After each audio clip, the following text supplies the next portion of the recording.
সবচাইতে বড় কথা হইল আমরা কোনো অযৌক্তিক কথা পছন্দ করি না। যদি অযৌক্তিক কোনো কথা বলি, অপ্রাসঙ্গিক কোনো কথা বলি, মিথ্যা কোনো কথা বলি, প্রশ্ন করলে যদি উত্তর আমরা না দেই, সেইটা আমরা করি ফান করার জন্য।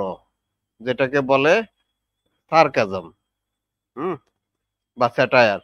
তো এইগুলো করার জন্য বলি, এইগুলো মুমিনদের মাথায় যদি না ঢোকে ভাই, সেটা তো আর কিছু করার নাই, হ্যাঁ? কিন্তু ভাই যখন আলোচনা হবে, হ্যাঁ?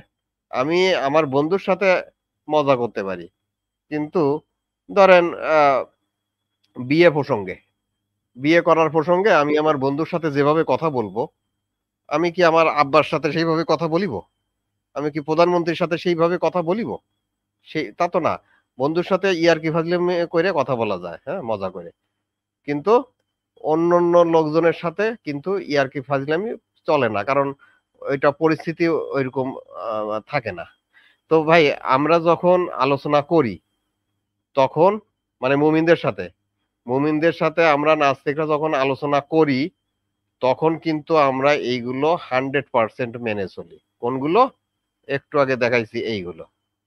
মুমিনদের সাথে নাস্তিকরা আমরা আলোচনা করলে এই বিষয়গুলো যেটা স্ক্রিনে দেখা যাচ্ছে 100% আমরা মেনে চলি। 100%, 99 না, 100% আমরা মেনে চলি। মুমিনদের সাথে যখন আমরা নাস্তিকরা আলোচনা করি, হ্যাঁ? তো যদি কোনো বিষয়ে মানে কোনো বিষয়ে আমাদের মতভেদ থাকে, সেই মতভেদ আছে যেখানে মুমিনদের সাথে আমাদের কোনো বিষয়ে যদি মুমিনদের সাথে আমাদের মতভেদ থাকে, সেই মতভেদ বিষয়ে আলোচনা করার ক্ষেত্রে আমরা এই স্ক্রিনে দেখানো পয়েন্টগুলো 100% মেনে চলি। আর যদি মতভেদ না থাকে তাহলে আমরা অনেক সময় ইয়ার্কি ফাজলামি করি। যে বিষয়ে মুমিনের সাথে আমি একমত। চুরি করলে হাত কাটতে হবে। মুমিনও একমত, আমিও একমত। কারণ কুরআনে লেখা আছে। হ্যাঁ? সেই ক্ষেত্রে আমরা আ হাসি তামাশা করি। হ্যাঁ? কিন্তু যেখানে দ্বিমত সেখানে আমরা কখনোই হাসি তামাশা করি না। হুম? আচ্ছা যাই হোক, আমাদের সাথে কে যুক্ত হইছে? সীমান্ত ফতিক ভাই নতুন যুক্ত হইছেন। হ্যাঁ, সীমান্ত ফতিক ভাই বলেন।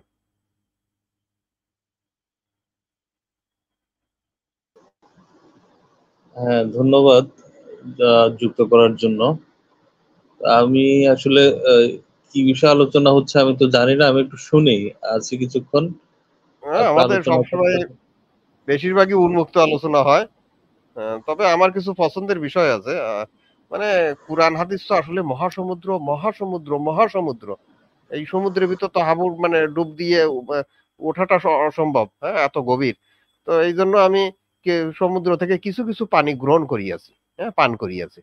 তো সেইগুলো নিয়ে আমি আলোচনা করতে বেশি পছন্দ করি। কেউ হয়তো আমার চেয়ে বেশি পানি পান করছে। সে আমার চেয়ে বেশি বিভিন্ন বিষয়ে আলোচনা করে। হুম? কেউ হয়তো অন্য জায়গার পানি পান করছে। সে সেই পানির গুণাগুণ নিয়ে আলোচনা করে। তো আমার আলোচনার আ বিষয়বস্তু হইল কুরআন হাদিসের মোজেজা। মানে কুরআনের ভিতর যে বৈজ্ঞানিক, হ্যাঁ? অনেক নিদর্শন আছে। এই বিষয়ে ভাই আমি মুমিনদের সাথে লাইভ ডিবেট করলে সেই মুমিন হারুক জিতুক, সে শুধু ডিবেট করলেই কুরআনে বৈজ্ঞানিক তথ্য আছে। এই বিষয়ে মুমিন লাইভ ডিবেট করলেই শুধু ডিবেট করলেই তাকে আমি ৳১,০০০ বিকাশ করব। সে যদি নিতে চায়। না নিতে চাইলে না। যদি কোন মুমিন ইসলামে নারীর মর্যাদা, ইসলামে নারীর মর্যাদা বিষয়ে লাইভ ডিবেট করতে চায়, আর আমি বারবার বলে রাখতেছি ভাই, আমি আমি রিপিট করতে মাঝে মাঝে পছন্দ করি। মুমিনদের এক কথা মাথায় ঢোকে না ২-১ বার বললে। এইজন্য বারবার বলতে আমি পছন্দ করি। সেটা হইলো আমি ভাই মুমিনদের সাথে সাধারণ আলোচনা করতে পছন্দ করি না। যে ব্যক্তি ধর্মান্ধ, যে ব্যক্তি ধর্মের বিধিনিষেধগুলোকে ভালো হিসাবে মনে করে, প্রচলিত ধর্মের বিধিনিষেধ, সেই ব্যক্তিকে আমি ঘৃণা করি, সেই ব্যক্তির সাথে আমি সাধারণ আলোচনা করি না। তবে ডিবেট করতে আমি রাজি আছি। ডিবেট করলেই তাকে আমি ৳১,০০০ বিকাশ করব। তবে ডিবেটের বিষয়গুলো ওই যেগুলো বললাম ওইগুলো। যে ইসলামে নারীর মর্যাদা একটা বিষয় ডিবেটের। ইসলামে বা কুরআন হাদিসে বা ইসলামে অলৌকিক বা বিষয় বা কুরআন হাদিসে বৈজ্ঞানিক, হ্যাঁ? বৈজ্ঞানিক বিষয় বা কুরআন হাদিসের আলোকে বিজ্ঞান, এই সমস্ত মানে কোরআন হাদিসে যে বিজ্ঞান আছে এই বিষয়ে ভাই কেউ ডিবেট করলে তাকে 1,000 টাকা বিকাশ করবো। ভাই দেখেন কোন মুমিন কিন্তু এরকম অফার দেয় না। কোরআনের গাণিতিক ভুল আছে কিনা এই বিষয়ে কেউ ডিবেট করলে তাকে 1,000 টাকা বিকাশ করবো। আমি 3টে বিষয় বললাম। হুম, বৈজ্ঞানিক, কোরআন হাদিসে বিজ্ঞান, নারীদের মর্যাদা আর কোরআনে গাণিতিক ভুল আছে কিনা। এই যে 3টা বিষয় বললাম, এই 3টা বিষয় আমার পছন্দের বিষয়। আরো অনেক বিষয় আমার কিছু জানা আছে কম বেশি, কিন্তু এই 3টা বিষয় আমার সবচেয়ে বেশি পছন্দের বিষয়। এই 3টা বিষয়ে কোনো মুমিন লাইভ ডিবেট যদি আমার সাথে করে, শুধু করলেই তাকে আমি 1,000 টাকা বিকাশ করব। চেহারা দেখানোর দরকার নাই, চেহারা দেখানোর দরকার নাই। ভাই হ্যাঁ, চেহারা না দেখা করলেই হবে। আগে টাকা দিবেন না আগে টাকা না আগে বিতর্ক? আগে বিতর্ক ভাই। আগে মাল নেবেন তারপরে না টাকা দেবেন। কি বলেন ভাই, বাটপার গুলোকে আগে টাকা দেওয়া মানে মাথা খারাপ হ্যাঁ, নাকি? হ্যাঁ, টাকা ওই যে নিয়ে হওয়া। আমাদের বিজ্ঞানী ওই ওই ওই ই করছিল, ওই আবেদন করছিল। আগে টাকা দেন তারপরে ডিবেট করুন। না, এখানে একজন কমেন্টস ভাই লিখছে এজন্য আমি মুতা করলেও পরে পরে টাকা দিতে হয়, আপনারা ভাবছেন হ্যাঁ, দহেজ করে আগে টাকা নিয়ে নেবেন। সাবাস। সুবহানাল্লাহ। আর দেখেন আমদাদুল হক মিলন কি লিখছে, টাকা দেন ডিবেট করব। সেটাই তো বললাম। এরকম প্রতিবন্ধী এদের দোষ না ভাই। আমি তো এদের এই সমস্ত আমি কিন্তু প্রতিবন্ধীদের ঘৃণা করি না। মানে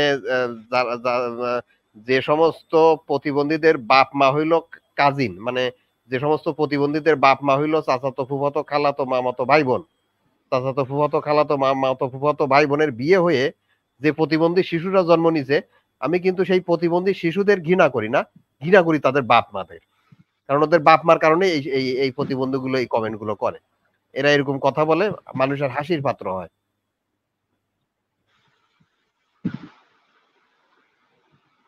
উনি হ্যাঁ, কি সত্যি মুমিন নাকি আসলে ফান করে বললো কথাটা কমেন্টে? তা জানি না। হ্যাঁ, আমার তো তো মনে আমি হয় স্যাটার ধরে করে নিলাম, বলছে। আমি তো তা বলতে পারে, হ্যাঁ স্যাটার করে বলতে পারে। আমি তো সহি মুমিন ধরেই কমেন্ট কিন্তু করলাম। তো ভাই আমি যখন এরকম কাউকে সহি মুমিন ধরে কমেন্ট করি, আমি কিন্তু আপনাকে মুমিন ধরে কমেন্ট করছি। তা আমার ধরাটা ভুল হইতে পারে, ধারণাটা। আপনি কমেন্টে যদি লিখে দেন আপনি মুমিন কিনা, যদি কিন্তু লেখেন আমি আপনি তো মুমিন, ভাই, তাহলে আমার কমেন্টটা আমি উইথড্র করব না। আর যদি লেখেন আমি মুমিন না, আপনি তো আমি নাস্তিক, নাস্তিক লিখলে আমি আমার কথা উইথড্র করব। ভাই আপনার হ্যাঁ বিরুদ্ধে ভাই অভিযোগ, মুমিনেরা 50 গোপনে টাকা আপনি 100 কি টাকার করেন? জন্য প্রচুর গোপনে পরিমাণে আপনি মিথ্যা বলে। হ্যাঁ, তাই শুনেন বলবেন। ভাই লজিক্যাল ভাই, গোপনে হ্যাঁ, আপনি মদার ও এরশাদ টাইপের কিছু লোকরে আপনি টাকা দেন এবং যারা প্রত্যেকটা বিতর্ক শেষে আপনাকে বিজয় ঘোষণা করে। শুকর আলহামদুলিল্লাহ, শুকর আলহামদুলিল্লাহ। ছবি না মদার দেখায় দিলে আহ, এই আরেকজন আইছে দেখি, ভালো তো। ছবি দেখাইলাম সেই সময় আরেকজন আইছে। এই যুক্ত বিচার ভাই না মুক্ত বিচার, মুক্ত বিচার ভাই বলেন। মুক্ত জি বিচার ভাই ধন্যবাদ। জি ভাই ধন্যবাদ, আমি শুনতে শুনছি। পাচ্ছেন? হ্যাঁ, তো জি বলেন কোন, আমরা উন্মুক্ত আলোচনা করতেছি যে কোনো বিষয় নিয়ে। তবে উন্মুক্ত বলতে এই ধর্মীয় উন্মুক্ত আলোচনা, ধর্মীয় উন্মুক্ত আলোচনা। তো আপনার যে কোনো ধর্মীয় বিষয় আলোচনা থাকলে বলেন। ধর্মীয় উন্মুক্ত আলোচনার মধ্যে একটা পয়েন্ট, এখন কি পয়েন্ট নিয়ে আপনারা আলোচনা করছিলেন? আমরা কোরআন হাদিসের গুণাগুণ নিয়ে আমরা প্রথমে বলি যে ভাই, এই কোনটা দেখায় না, এটা এই প্রথমে আমরা জনগণকে বলি, হ্যাঁ, সাধারণ মূর্খ অশিক্ষিত জনগণকে আমরা প্রথমে বলি। মূর্খ কেন বলতেছি, না থাক ওটা দেখার দরকার নেই। যে সমস্ত লোকজন শিক্ষিত না, মানে কোরআন হাদিস পড়ে নাই, এদেরকে আমরা অশিক্ষিত মূর্খ বলি। যে সমস্ত লোকজন বুঝে বুঝে কোরআন হাদিস পড়ে নাই তাদেরকে আমরা অশিক্ষিত মূর্খ বলি। সেই অশিক্ষিত মূর্খ জনগণকে আমরা প্রথমেই উৎসাহিত করি, ভাই আপনারা কোরআন হাদিস একটু অর্থ সহ বুঝে বুঝে পড়ুন।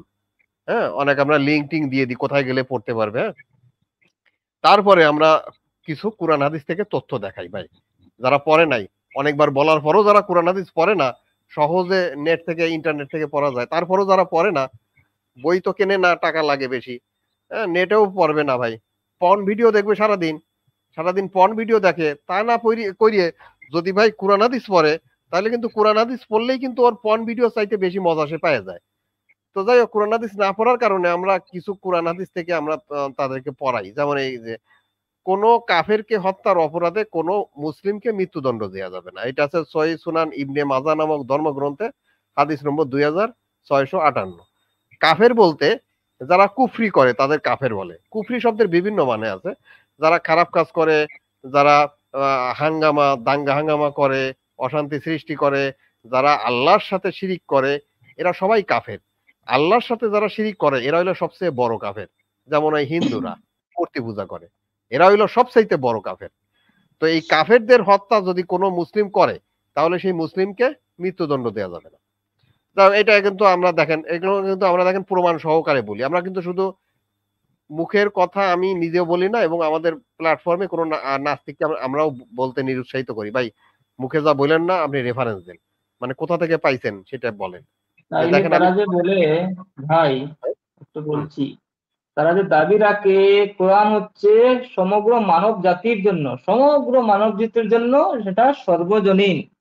তো এই কথার উপরে আল্লাহ কি এখানে পক্ষপাতিত্ব করছে কিনা আমাকে বলেন। আল্লাহ তা তো কি ভাই করে সর্বজনীন হলো? শোনেন, যে আল্লাহ কাফিররা কোনো অপরাধ করলে, কোনো মুমিনকে না কাফিরকে হত্যার অপরাধে মুসলিমকে মৃত্যুদণ্ড দেওয়া যাবে না, এটা আল্লাহ পক্ষপাতিত্ব করলো কিনা, এটা সর্বজনীন হলো কি করে? আরে ভাই অমুসলিমরা তো ভাই জন্তু জানোয়ারের চাইতেও খারাপ আল্লাহ পাক বলে দিয়েছে, তাদের হত্যা করলে সেটা অপরাধ হবে কেন? ও আচ্ছা আচ্ছা। হ্যাঁ, এই যে দেখেন শির ধর্ম। মোহাম্মদ কিন্তু নিজেও মানুষ খুন করতো নিজের হাতে। হ্যাঁ। অনেকে বলে আমাদের মোহাম্মদ মহামানব, বিশ্ব নবীজি, তিনি কাউকে আচ্ছা ভাই, কোনোদিন কিছু কটু কথা বলেন আপনি নাই। আমাকে কিছু হ্যাঁ, উদাহরণ দেন, সে মহামানব কি করে হয়, আমাকে একটা দুইটা উদাহরণ দেন। দেখেন ভাই উদাহরণ, ওই আপনি বদমাশকে যখন সৃষ্টি না করলে আবার নাকি পৃথিবীর সৃষ্টি হইতো না। মহামানব হইতে পারলে আচ্ছা, মানে লজিক্যাল ভাই। হ্যাঁ বলেন। হ্যালো। হ্যাঁ হ্যাঁ এই যে আপনি তো একটা ঘোষণা দিলেন, শুনলাম, কেউ যদি হ্যাঁ আপনার সাথে এই বিষয়গুলোতে ডিবেট করতে চায় আপনি তাকে 1000 টাকা করে দিবেন। হ্যাঁ। তো এর পাশাপাশি এবং এবং আমিও তাহলে এবং এবং এবং এবং একটা অদ্ভুত ব্যাপার কি, কোন মুমিনরাও তো লাইভ কম করে না তাদের বিভিন্ন পেজ থেকে। কোন মুমিন কোনোদিন বলে নাই যে নাস্তিকরা আমাদের সাথে ডিবেট করলে তাদেরকে আমি 5 টাকা দেব।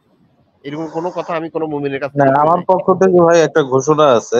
ওটা হচ্ছে, কেউ যদি তাকদির এবং পরীক্ষার হিসাবটা আমারে বুঝাইতে পারে, ডিবেট করতে পারে, অথবা যে কোনো আলোচনা করে আমার সাথে বুঝাইতে পারে আমারে, আমি ভাই কিন্তু ইনশাআল্লাহ আপনি যদি বলেন, ইসলাম ধর্ম গ্রহণ আপনি করব ভাই।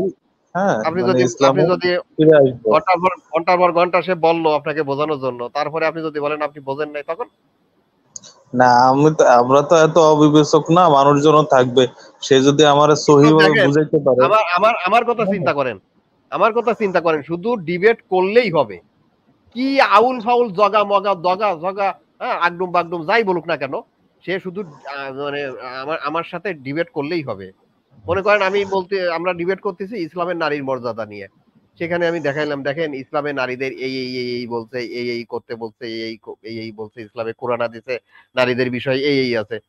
সেই মুমিন যদি তার বলার সময় এরকম বলে, দেখেন পাখি আকাশে, গরু একদিন, মাছ গাছ, যদি গাছ মাটি যদি একদিন পাখি বই পড়তেছিলাম, দেখেন এরকম মানে হয় না। এইরকম যদি পাগলের মতো বলে ভাই, তারও আমি 1000 টাকা দেবো। আমার কথা হইলো ভাই, শুধু তুমি আমার সাথে ডিবেট করো এবং জনগণরা দেখুক কোরআন হাদিসে নারীদের মর্যাদা বিষয় কি আছে, কোরআন হাদিসে বৈজ্ঞানিক যে বিষয়গুলো সেগুলো কিভাবে কিরকম আছে কোরআন হাদিসে, হ্যাঁ কোরআন হাদিসে সম্পত্তির ভাগটা কেমন আছে, এটা আমি চাই আমার বক্তব্যটুকু যেন মুমিনরা শোনে। হ্যাঁ, এই জন্য আমি মুমিনদের প্ল্যাটফর্মে যাইতে চাই ডিবেট করার জন্য, মুমিনদের মডারেটর দিয়ে। তারপরও তাদের 1000 টাকা বিকাশ করব, তারা যাই বলুক না কেন মুখে। হ্যাঁ, আমি যেন আমি কিন্তু বারবার আপনাদের বলছি, আমি কিন্তু ফর্মাল আলোচনায় মানে আনুষ্ঠানিক আলোচনায় এইগুলো মেনে চলি। আনুষ্ঠানিক আলোচনায় এইগুলো আমি মেনে। দুর্দান্ত। তো আমি তো ডিবেট করতে চাচ্ছি ভাই, কিন্তু কোন মুমিন এই লুঙ্গি খোলার ভয়ে রাজি হচ্ছে না। তো ভাই আমি বুঝলাম না, তাদের পেজে তাদের মডারেটর দিয়ে 1000 টাকা বিকাশ করব, তারপরও রাজি হচ্ছে না ভাই, সমস্যাটা কি? আমি তো কোনো লাইভ ডিবেটে তো একটা খারাপ কথা বাজে কথা কখনো বলি নাই ভাই, কেউ প্রমাণ দিতে পারলে আমি জীবনে আর অনলাইনে আসবো না ভাই, কতবার বলতেছি ভাই। তোমরা যে আমার নামে মিথ্যাচার করো, লজিক্যাল পারসন গালিগালাজ করে, ভাই না, লাইভ ডিবেটে আমি একটা কখনো গালিগালাজ করি না। হ্যাঁ, আমি আমার ওয়াইফের সাথে যখন বেডে থাকি যে আলাপ করি, আমার ওয়াইফের সাথে আমি রাস্তায় হাঁটতে বেরোইলে সেই আলাপ করি না ভাই। আমি যখন লাইভ ডিবেট করি সেখানে যে ধরনের আলোচনা করি, লাইভ ডিবেটের বাইরে আমি সেরকম আলোচনা করি না ভাই। লাইভ ডিবেটের বাইরে আমার কথা শুনে যদি বলে হ্যাঁ তুমি ডিবেটে গালিগালাজ করো, না ভাই, আমি অনেক ডিবেট করছি মুমিনদের সাথে অনেক ডিবেট করছি মুমিনদের পেজে, মুমিনদের মডারেটর দিয়ে। সেইগুলো মুমিনরা ডিলিট করে দিয়েছে তাদের পেজ থেকে আমার সাথে করা ডিবেট গুলো তারা ডিলিট করে দিছে, কারণ ওইগুলো দেখে এমন এমন রেফারেন্সের বন্যা বয় দিছিলাম ওই ডিবেট গুলোতে, প্রত্যেকটা ডিবেটে এরকম, সেইগুলো তারা ডিলিট করে দিছে আমাদের পেজ থেকে। হ্যাঁ, তাদের পেজ থেকে, আমাদের তো না, তাদের পেজে ডিবেট হয়েছিল। কিন্তু আমাদের পেজে একটা ডিবেট হয়েছিল, সেটা তো আর তারা ডিলিট করতে পারে নাই। আমাদের সত্যের সন্ধানী পেজে এক মুমিন আইছিল, হ্যাঁ, ওই ইসলামের সম্পত্তি বন্টন নিয়ে, কোরআনের সম্পত্তি বন্টন নিয়ে, আমার প্রিয় একটা বিষয়। সেই বিষয়ে ডিবেট করতে আসলে সেইটা তো ডিবেট শেষে আমি ডিবেটটা ডাউনলোড করে সেভ করে রাখছি। তো আমি আপনারা চাইলে শুনাইতে পারি, কি সুন্দর আলোচনা। সত্যের ভাই ছিলেন মডারেটর, হ্যাঁ, আমি এবং ওই মুমিন, কি সুন্দর আলোচনা ডিবেট।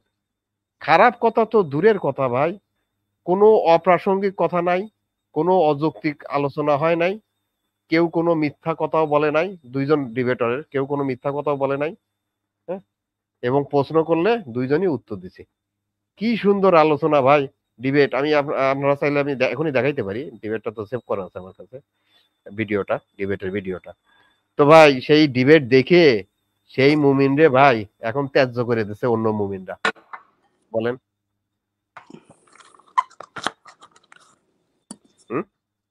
আচ্ছা, আমাদের সাথে বাবুল ভাই যুক্ত হয়েছে। তো আসলে ঘটনা হয়েছে ওই ওই যে কিছু ডিবেট করছি তো মুমিনদের সাথে, সেখানে ওই যে রেফারেন্সের বন্যা বয় দেওয়ার কারণে এখন ভাই আমাদের সাথে ডিবেট করতে চায় না। আর আমি কিন্তু আমার একটা শর্ত হইলো একটাই, আমি যে বিষয়ে পারদর্শী, মনে করেন আমি দাঁতের ডাক্তার, আমি ভাই ওই যক্ষা রোগের চিকিৎসা আমি করব না। আমি দাঁতের ডাক্তার, আমি দন্ত চিকিৎসক, অথবা আমি নিউরোলজিস্ট, আমি ভাই নিউরোলজিস্ট, আমি এখন কারো দাঁতের সমস্যা হয়েছে ওই চিকিৎসা আমি করব না ভাই। আমি যে বিষয়ে বেশি ভালো পারি সেই বিষয়ে আলোচনা করব, আমি যে বিষয়গুলো ভালো জানি সেই বিষয়গুলো বারবার বলতেছি। কিন্তু মুমিনরা বলে এই লজিক্যাল পারসন, তোমার সাথে ডিবেট হইবে, বিষয়টা হইলো নাস্তিকতা, নৈতিকতা কি। এ কি ভাই, বিষয়টাই তো বোঝা যায় না, নাস্তিকতার আবার নৈতিকতা কি ভাই। আমি যদি বলি আমরা গাছের যে সাদা রং কি, এর কোনো মানে হয়? আমরা গাছের সাদা রং কি, বা কাঁঠাল গাছের কাকতাড়ুয়া পাখি কি, না এটা তো মানে হয়। কাঁঠাল গাছের মোবাইল ফোন মানে কি, কাঁঠাল গাছের মোবাইল ফোন নিয়ে ডিবেট হবে, এর কোনো মানে হয়? নাস্তিকতা নৈতিকতা আবার কি ভাই? নৈতিকতা কি নাস্তিকতা আস্তিকতা দেখে হয় নাকি? দেখেন এদের বিষয়টা চিন্তা করছেন, মুমিন মানেই যে প্রতিবন্ধী হয়, নাস্তিকতার কি কোনো নৈতিকতা হয় আছে নাকি? হ্যাঁ, নৈতিকতা কি আস্তিক নাস্তিক দেখে হয় নাকি? নৈতিকতা তো সবার জন্য। একটা আচ্ছা মুমিনের যাক গে, মধ্যেও নৈতিকতা থাকতে পারে, আবার একটা নাস্তিকের মধ্যেও থাকতে হ্যাঁ, পারে। যেকোনো ধর্মের মানুষের মধ্যেই আচ্ছা যাক গে, নৈতিকতা থাকতে পারে। আমরা এটা তো আমরা ব্যক্তিগত কোনো বিষয় না। যাক গে ভাই, অনেক কথা বললাম, তো ভাই অনেক একজন বলি। দেখছেন কমেন্টে কিন্তু ওই যাকে আপনি মুমিন বলছিলেন সে কিন্তু আসলে মুমিনই, বুঝছেন? সে কমেন্টে কিন্তু মুমিনই না, চ্যালেঞ্জ দিছে। তাহলে তো হ্যাঁ, হ্যাঁ। কি কই কই ওই যে কই কই কই সূরা লেখার একটা চ্যালেঞ্জ দিছে ভাই। কই কই কই গেল? একটু উপরের দিকে যান, পবিত্র কোরআনের মধ্যে পবিত্র একটা সূরা রচনা করেন। এই কি ভিডিও আছে ভাই, ভিডিও দেখাবো নাই হ্যাঁ, ভিডিও ভাই? দেখাতে পারেন, আমারই সূরা এই যে দেখাই দিচ্ছি, আমার সূরাই আছে। মোহাম্মদ আমদাদুল হক মিলন, মোহাম্মদ আমদাদুল হক মিলন, আমি এই মুহূর্তে আপনাকে আপনাকে আমি একটা ভিডিও দেখাইতে পারি, যে ভিডিওতে কুরআনের মতো সূরা রচনা করা আছে, এবং সেটা আসলে কুরআনের মতো সূরা না, সেটা কুরআন থেকেই অনুবাদ মানে তেলাওয়াত করা হয়েছে, কুরআন থেকেই সূরা তেলাওয়াত করা হয়েছে। এখন আমার প্রশ্ন হইলো, আমি সেই সূরাটা শোনাবো, আমি দুইটা সূরা শোনাবো আপনাকে, দুইটা সূরা শোনাবো, এর ভিতর একটা সত্যি সত্যি কোরআন থেকে তেলাওয়াত, আর একটা হইলো মানুষের রচনা। তো তো আশা করি কথা বুঝতে পারছেন। আমি 2টা সূরা শোনাবো, মোহাম্মদ আমদাদুল হক মিলন। আমি 2টা সূরা শোনাবো, একটা সূরা সত্যি সত্যি কোরআন থেকে অনুবাদ, আর একটা সূরা হইলো মানুষের বানানো অনুবাদ। দুটোই আরবিতে অনুবাদ, দুটোই আরবিতে। যে 2টা সূরা শোনাবো, একটা আসল আর একটা নকল, দুটোই আরবিতে। তো এই 2টা সূরা শুনে আপনি যদি বলতে পারেন যে কোনটা আসল আর কোনটা নকল, ভাই তাহলে কমেন্টে লেখেন আপনি রাজি আছেন কিনা, তাইলে আমি শোনাবো। দুইটা, একটা আসল আরবি আর একটা নকল আরবি, এই 2টা সূরা আমি আপনাকে শোনাবো। তো আপনি এই 2টা শুনে বুঝতে পারবেন কিনা কোনটা আসল বা কোনটা নকল, এইটা বুঝতে পারবেন কিনা, সেই সক্ষমতা আপনার আছে কিনা, সেটা একটু লিখে জানান ভাই। আশা করি আমার কথাটা বুঝতে পারছেন, যদি সুস্থ মস্তিষ্কের হয়ে থাকেন আপনি। আচ্ছা, আমরা বাবুল ভাই আমাদের সাথে যুক্ত হয়েছেন। উনি মাঝে মাঝে ডিসকানেক্টেড হয়ে যাচ্ছেন। হ্যাঁ বাবুল ভাই বলেন। আচ্ছা ভাই, লজিক্যাল ভাই কেমন আছেন? হ্যাঁ ভালো আছে, আপনি ভালো আছেন? হ্যাঁ ভালো আছি ভাই। সো আমার একটা কুইক কোশ্চেন ছিল, অবশ্য আমার এইসব ব্যাপারে কোনো কোশ্চেন নাই, আমি মূর্খ এইসব ব্যাপারে। তো তার কোশ্চেনটা ছিল, আপনার লাস্ট উইকে তো মনে হয় আমি অল্প একটু কন্ট্রিবিউট করছি থ্রু আপনার কি সত্যের সন্ধানী ভাই, কিন্তু আমি কোনো কনফার্মেশন পাই নাই যে উনি ওই ফান্ডটা কি রিসিভ করছে কিনা। সো ওই ব্যাপারে আমি তো জানি না কিছু। সত্তর ভাই তো একটু আগে লিভ নিয়ে চলে গেলেন। আচ্ছা, আপনি যদি, আপনাদের সাথে তো যোগাযোগ হয়, যদি চেক করেন। আমি ওনাকে হোয়াটসঅ্যাপে মেসেজ দিছি, অলসো মেসেঞ্জারে, কিন্তু কোনো কনফার্মেশন পাইনি আর কি। উনি বিজি থাকেন, বেশিরভাগ সময় উনি বিজি থাকেন। উম, আহ, তো আপনি ওই যেহেতু ওনাকে হোয়াটসঅ্যাপে লিখছেন, উনি হয়তো আগে হোক পরে হোক, কতদিন আগে লিখছেন, আহ, এমনও হয়েছে আমারও, আবারও আমিও এই যে মেসেঞ্জারে বা হোয়াটসঅ্যাপ উনি কম দেখেন। আপনি মেসেঞ্জার যদি থাকেন, মেসেঞ্জারে বেশি তাড়াতাড়ি রিপ্লাই পাওয়া যায়। আমি ওইরকম 2-3 দিন পরে হোয়াটসঅ্যাপে আমি দেখছি সে সিন করছে, তারপরে সে রিপ্লাই করে নাই। আমার হোয়াটসঅ্যাপের আমি একটা কোয়েশ্চেন করছিলাম ওনাকে একটা বিষয়, তো সিন করে তার উত্তরও দেওয়ার হয়তো টাইম পাইনি বা উত্তর হয়তো দিতে চান তাই না। হবে। আচ্ছা তাই হবে। আমি আপনি আপনি মেসেঞ্জারে একটু নক করে দেখতে পারেন, আমার মনে আচ্ছা হয় নক করে আমি দেখছি দেখবো। মেসেঞ্জারে একটু কুইকলি রিপ্লাই করেন উনি। আমি জাস্ট আমি একটু ওয়ারিড ছিলাম, তা জানেনই তো এখন স্ক্যামারে ভরে গেছে সারা ওয়ার্ল্ডে, সেই জন্য আমি ওয়ারিড ছিলাম আর কি। সো এটাই আর কি। আর আপনাকে আমি আরেকটা প্রাইভেট মেসেজ দিব আর কি। আমি এইসব ব্যাপারে খুব একটা জ্ঞানী না, কিন্তু আমি শুনতেছিলাম যে আপনারা চেষ্টা করতেছেন যে আপনাদের এই স্ট্রিমিং সার্ভিসটা ইমপ্রুভ করতে আর কি। সো আমি ভাবতেছিলাম ইফ আই ক্যান কি জানি বলে, আপনাদেরকে কিছু কন্ট্রিবিউট করে হেল্প করতে পারি। এইসব জ্ঞানের ব্যাপারে আমি হেল্প করতে পারবো না, আমি কোয়াইট মূর্খ এই ব্যাপারে, কিন্তু সো আমি আপনাকে প্রাইভেট মেসেজ বুঝতে দেব। পারছি। না আমি এই বিষয়গুলো আমার মনে হয় সত্যের ভাইয়ের সাথে আপনার হ্যান্ডেল করলে বেশি ভালো হয়। আমি আসলে ওই সমস্ত ব্যাপারে ইন্টারেস্টেডও না, এবং এই ব্যাপারগুলো তো সত্যের ভাই আছে, মানে মানে বেশি দক্ষতা আছে আমার চাইতে। বেশি দক্ষতা মানে কিভাবে ওই যে যোগাযোগ করতে হয় বা আপনি যেটা বললেন ওইগুলো, আমি যতটা আমার জানাশোনা আছে অনলাইনে ওই ওই ব্যাপারগুলোতে, সত্যের ভাইয়ের ওই ব্যাপারে ধারণা বেশি আছে। তো আচ্ছা আপনি মনে হয় সত্যের ভাইয়ের সাথে কন্ট্যাক্ট করার জন্য আমার মনে হয় মেসেঞ্জারে একটু করেন। আপনি হোয়াটসঅ্যাপে কল না দিয়ে মেসেঞ্জারে কল দিতে পারেন। উনি মেসেঞ্জারে অনেক সময় আমি দেখছি মেসেঞ্জারে একটু কুইকলি রিপ্লাই করেন, এটা আমি দেখছি। আর মেসেঞ্জার গ্রুপও আছে, যদিও আপনি হয়তো সেখানে নাই। না, আমি সেখানে সেখানে আমরা হ্যাঁ হ্যাঁ সেখানে আমরা অল্প কয়েকজন আছে। তো আপনি ওনাকে মেসেঞ্জারে একটা করেন, মানে মেসেজ পাঠান। হ্যাঁ আপনার এই আচ্ছা যে ঠিক আছে। বিষয়ে আমি তো মানে আপনি যে আপনি বোধহয় এই আমি যেটুকু বুঝলাম আপনার কথা শুনে, আপনি বোধহয় ফাইন্যান্সিয়ালি কন্ট্রিবিউট করার কথা চিন্তা করতে বলতে চাচ্ছেন নাকি, সম্ভবত এরকম কিছু নাকি? হ্যাঁ হ্যাঁ তাই তাই। হ্যাঁ, বুঝতে পারছি। তো এই ব্যাপারে আসলে আমার ওইরকম নাই, ওইটা আমি হ্যান্ডেলও করতে পারবো না। ওই মানে ম্যানেজমেন্টের ব্যাপারটা সত্যের ভাই ভালো বোঝে। হ্যাঁ, আচ্ছা ঠিক। আমি মানে আমি জ্ঞান দিয়ে আপনাদেরকে টপল করতে পারবো না, সো আমার এইসব ব্যাপারে হ্যাঁ। জ্ঞান খুবই কম। আচ্ছা, তানভীর ভাই নামে একজন যুক্ত হয়েছেন, আপনার জন্য আমরা সহি পর্দা আসলে 12 মাস করা উচিত। হ্যাঁ, তো গরমকালে পর্দা করা একটু কঠিন। যাই হোক, তানভীর ভাই শুনতে পাচ্ছেন? জি ভাই, আসসালামু আলাইকুম। ভালো আছেন ভাইয়া? জি ভাই, ওয়ালাইকুম আসসালাম ওয়া রাহমাতুল্লাহি অভৈরে কাইথ। আচ্ছা ভাই ওপরে কাজ ভাই পরে কাজ হই এখন বসে আছে হ্যাঁ এখনো এখনো বড় আছে। যে বসে আছে ও শিওর, আলহামদুলিল্লাহ ভাই, আপনি তো লাকি ভাই। হ্যাঁ দুনিয়া তো ভর্তিছেন, বেশ তো ভরবেন। হ্যাঁ ভাই এগুলো কি আমার জন্য? এগুলো তো জনগণের জন্য। আপনি কি একা জনগণ নাকি সারা পৃথিবীতে? ও না না না আমার সেই কারণে বললাম। খালি আচ্ছা একা ভাই আমার একা একটা প্রশ্ন ছিল। খালি খালি একা একা এই সুখ পাবে না, আর সারা পৃথিবীর মানুষ আগুনে পড়বে আর আপনি একা সুখ পাবেন। হ্যাঁ হ্যাঁ বলেন কি না বলছেন। ভাই আচ্ছা ভাই আমার একটা প্রশ্ন হলো আহ আসমানি কিতাব তো কত 104খানা মনে হয়।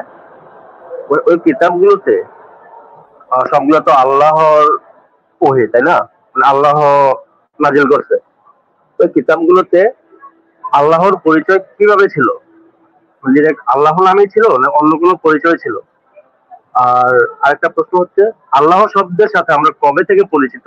মানে মানুষ কবে থেকে পরিচিত? ও এই দুটো প্রশ্ন না, আমি দুটো জি প্রশ্নই ভাই। আমার মনে হয় দুটো প্রশ্নই কথায় না বলে, মানে মুখে না বলে ছবিতে দেখাই, তাহলে আপনার জন্য ভালো হবে বুঝতে। হ্যাঁ সে না, জি ভাই। এই দেখেন একটা ছবি। এক এক এক এক এক নাস্তিক লেখছে, এটা পড়া যাচ্ছে কিনা? হ্যাঁ? নাস্তিক লেখছে, পড়া যাচ্ছে। নাস্তিক লেখছে তো। আচ্ছা দেখি অন্য জায়গা থেকে আনি। এইবার পড়া যাবে ভালো করে, এইবার পড়েন।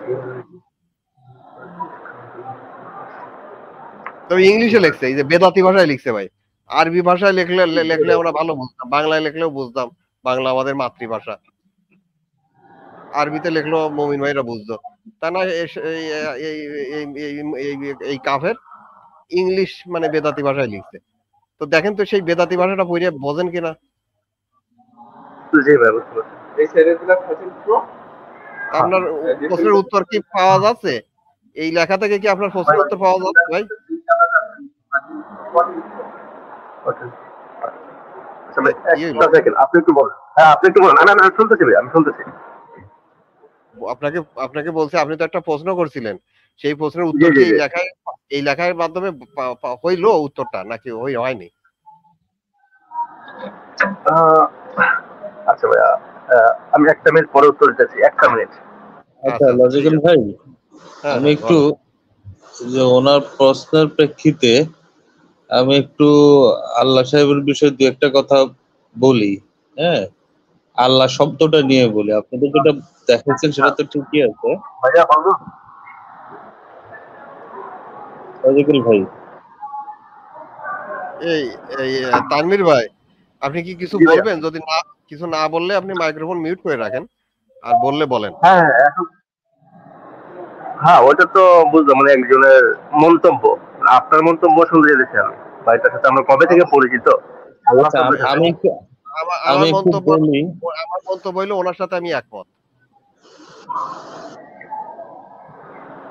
আচ্ছা ওনার মন্তব্যের সাথে আমি একমত, এটাই আমার মন্তব্য।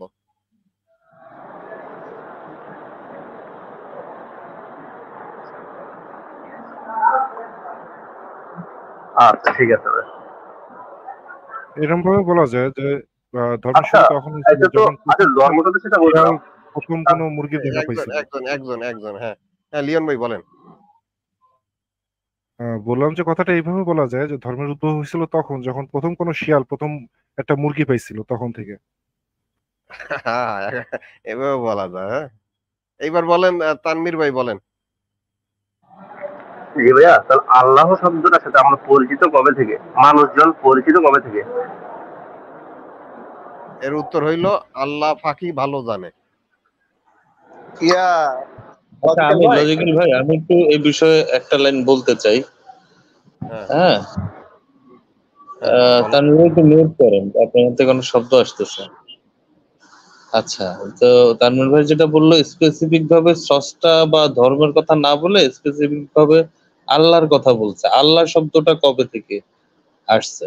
হ্যাঁ, এখন দেখেন এই যে ইসলাম যেসব ধর্মকে ধারাবাহিক ধর্ম বলে। এক সেকেন্ড। একজন কমেন্ট করছে, এই যে আমি যেটা দেখাইছি, এটা ভলটেয়ারের কথা না ভাই। ভাই এটা ভলটেয়ারের কথা, আপনি গুগলে সার্চ করে দেখেন। এটা যে মার্ক টোয়েনের কথা সেটা আপনি লিংক দেন। এটা যে মার্ক টোয়েনের কথা সেটা আপনি কোথায় পাইছেন, কোথায় লেখা পাইছেন, সেই লেখার লিংকটা দয়া করে দিবেন। হ্যাঁ বলেন আপনি। আচ্ছা, আমি অবশ্য শুনছি যে লেখাটা মার্ক টোয়েনের, আমি শিওর না। আচ্ছা যাই হোক, আমি যেটা বলতেছিলাম যে স্রষ্টার বিষয়টা, উনি যেহেতু স্পেসিফিক ভাবে আল্লাহর কথাটা বলছে, তো ইসলাম যে দাবি করে তার ধারাবাহিক আগের যেটা দুইটা ধর্ম, খ্রিস্টান ধর্ম বা ইহুদি ধর্ম, সেসব জায়গাগুলোতে কিন্তু আল্লাহর কোনো কথা নাই। এবং আল্লাহ যে শব্দটা, এটা আরবি দুইটা শব্দ থেকে, আল ইলাহা, এই দুইটা শব্দ থেকে উৎপত্তি। আল বলতে হচ্ছে আরবিতে কোন একটা জিনিস নির্দিষ্ট করে বুঝাইতে এবং সম্মানিত বুঝাইতে সেটা আল ইউজ করা হয়। আর ইলাহা শব্দের মানে হচ্ছে প্রভু। তা আল ইলাহা মানে সম্মানিত প্রভু, এটা কারোর নাম না। এখন এই এই শব্দটা আসছে সেমিটিক ভাষা থেকে, আরো আগে ইলহম থেকে। ওইখান থেকে পরবর্তীতে আপনার ইহুদি ধর্মের আহ ওইখানে একটা রূপ চেঞ্জ হয়েছে, এদিকে এসে ইলাহা হইছে, ইলাহা থেকে আল ইলাহা হইছে। তো আরবের লোকজন হচ্ছে ওরা যে দেবতাকে সবচেয়ে বড় মনে করতো তাকে আল্লাহ বলতো। মানে আল্লাহ আসলে কারো নাম না, আল্লাহ হচ্ছে একটা উপাধি, আল ইলাহা। এবং ওই যে তখন ওই সময়টাতে, মুহাম্মদের আগের ওই সময়টাতে, ওদের যে সবচেয়ে বড় দেবতা ছিল নাম ছিল হুবাল। হুবালকে ওরা আল্লাহ বলতো। এছাড়াও আরো ওদের বিভিন্ন সংস্কৃতিতে যে দেবতাকেই ওরা সবচেয়ে বড় মনে করতো তাকেই আল্লাহ বলতো। এবং আল্লাহ শব্দটা কিন্তু সেই সময় আরবের প্রচলিত ছিল। আমরা জানি নবী মুহাম্মদের পিতার নাম ছিল আব্দুল্লাহ, মানে আল্লাহর দাস। আল্লাহ বলতে সবচাইতে বড় যে দেবতা সে। তো উনি যদি যিনি প্রশ্ন করছেন, উনি যদি স্পেসিফিক ভাবে আল্লাহ শব্দটার উৎপত্তি জানতে চান, সেটা আসছে হচ্ছে সেমিটিক শব্দ ইলহম থেকে। ইলহম থেকে পরবর্তীতে ইলাহা হয়েছে, এখান থেকে হচ্ছে আল্লাহ। ঠিক আছে। আর এটা তৎকালীন সময় মানে 1400 বছর বা 2000 বছর আগের ওই সময়টাতে আরবের একটা প্রচলিত উপাধি ছিল, সবচেয়ে বড় দেবতার নাম উপাধি আল্লাহ ছিল। আচ্ছা, এখন আমি যে ওই যে এই, ওই কমেন্টটা, মানে ওই কোটটা, কোট মানে তো বুঝতেছেন উদ্ধৃতিটা ভলটেয়ারের কি না। দেখেন অনেকগুলো রেফারেন্স দেখাইলাম আমি, আপনারা মনে হয় একজনের কথা বলার মাঝখানে আমি রেফারেন্সটা শো করছি স্ক্রিনে, বোধহয় যারা পড়তে পারতেছেন তারা দেখতে পাচ্ছেন, বুঝতে পারতেছেন। সবগুলো রেফারেন্সে দেওয়া আছে, সবগুলো লিঙ্কেই সবগুলো রেফারেন্সে দেওয়া আছে, ওইটা ভলটেয়ারের বক্তব্য। যাকে আমি আমার ডিপেন্ড করলাম। হ্যাঁ, তো এইবার তানভীর ভাই বলেন। জি ভাইয়া, তাহলে এটা দাঁড় করা নবী মোহাম্মদ এটা মানে অন্য ধর্ম থেকে ইয়ে করে নিছে, মানে আরবের ওই সময় থেকে। না, শুধু যে আল্লাহ শব্দটা ধার করা তা না, আপনার ইসলামের 99% হচ্ছে ধার করা। আর যে 1% নিজ থেকে বলছে, ওগুলো হলো সব গাঁজাখুরি কথাবার্তা, ভুলভাল কথাবার্তা। নিজ থেকে যত কথা বলছে ওটার মধ্যে বিন্দু মাত্র কোনো মানে বাস্তবতা নাই। আর যেগুলা ধার করা সেগুলোর মধ্যে ওই যে ওইখানেও অনেক ভুল আছে, বা কিছু কিছু তথ্য থাকতে পারে। মানুষ তো ওই সময় মানুষ তো সবকিছু ভুল জানতো এমন না।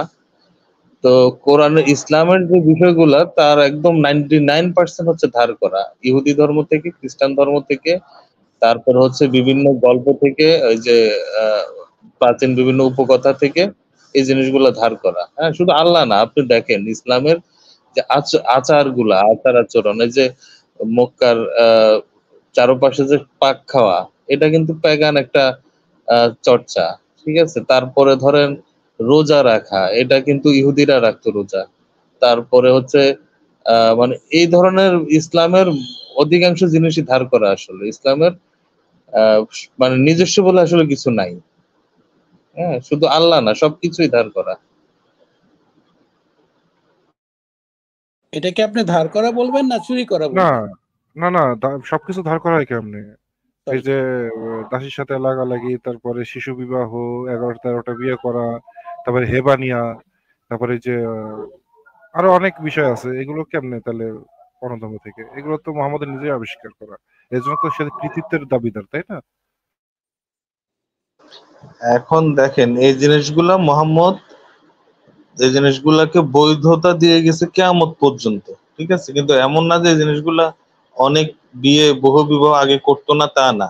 কিন্তু মোহাম্মদ এগুলাকে আইন বা একটা বৈধতা দিয়ে গেছে।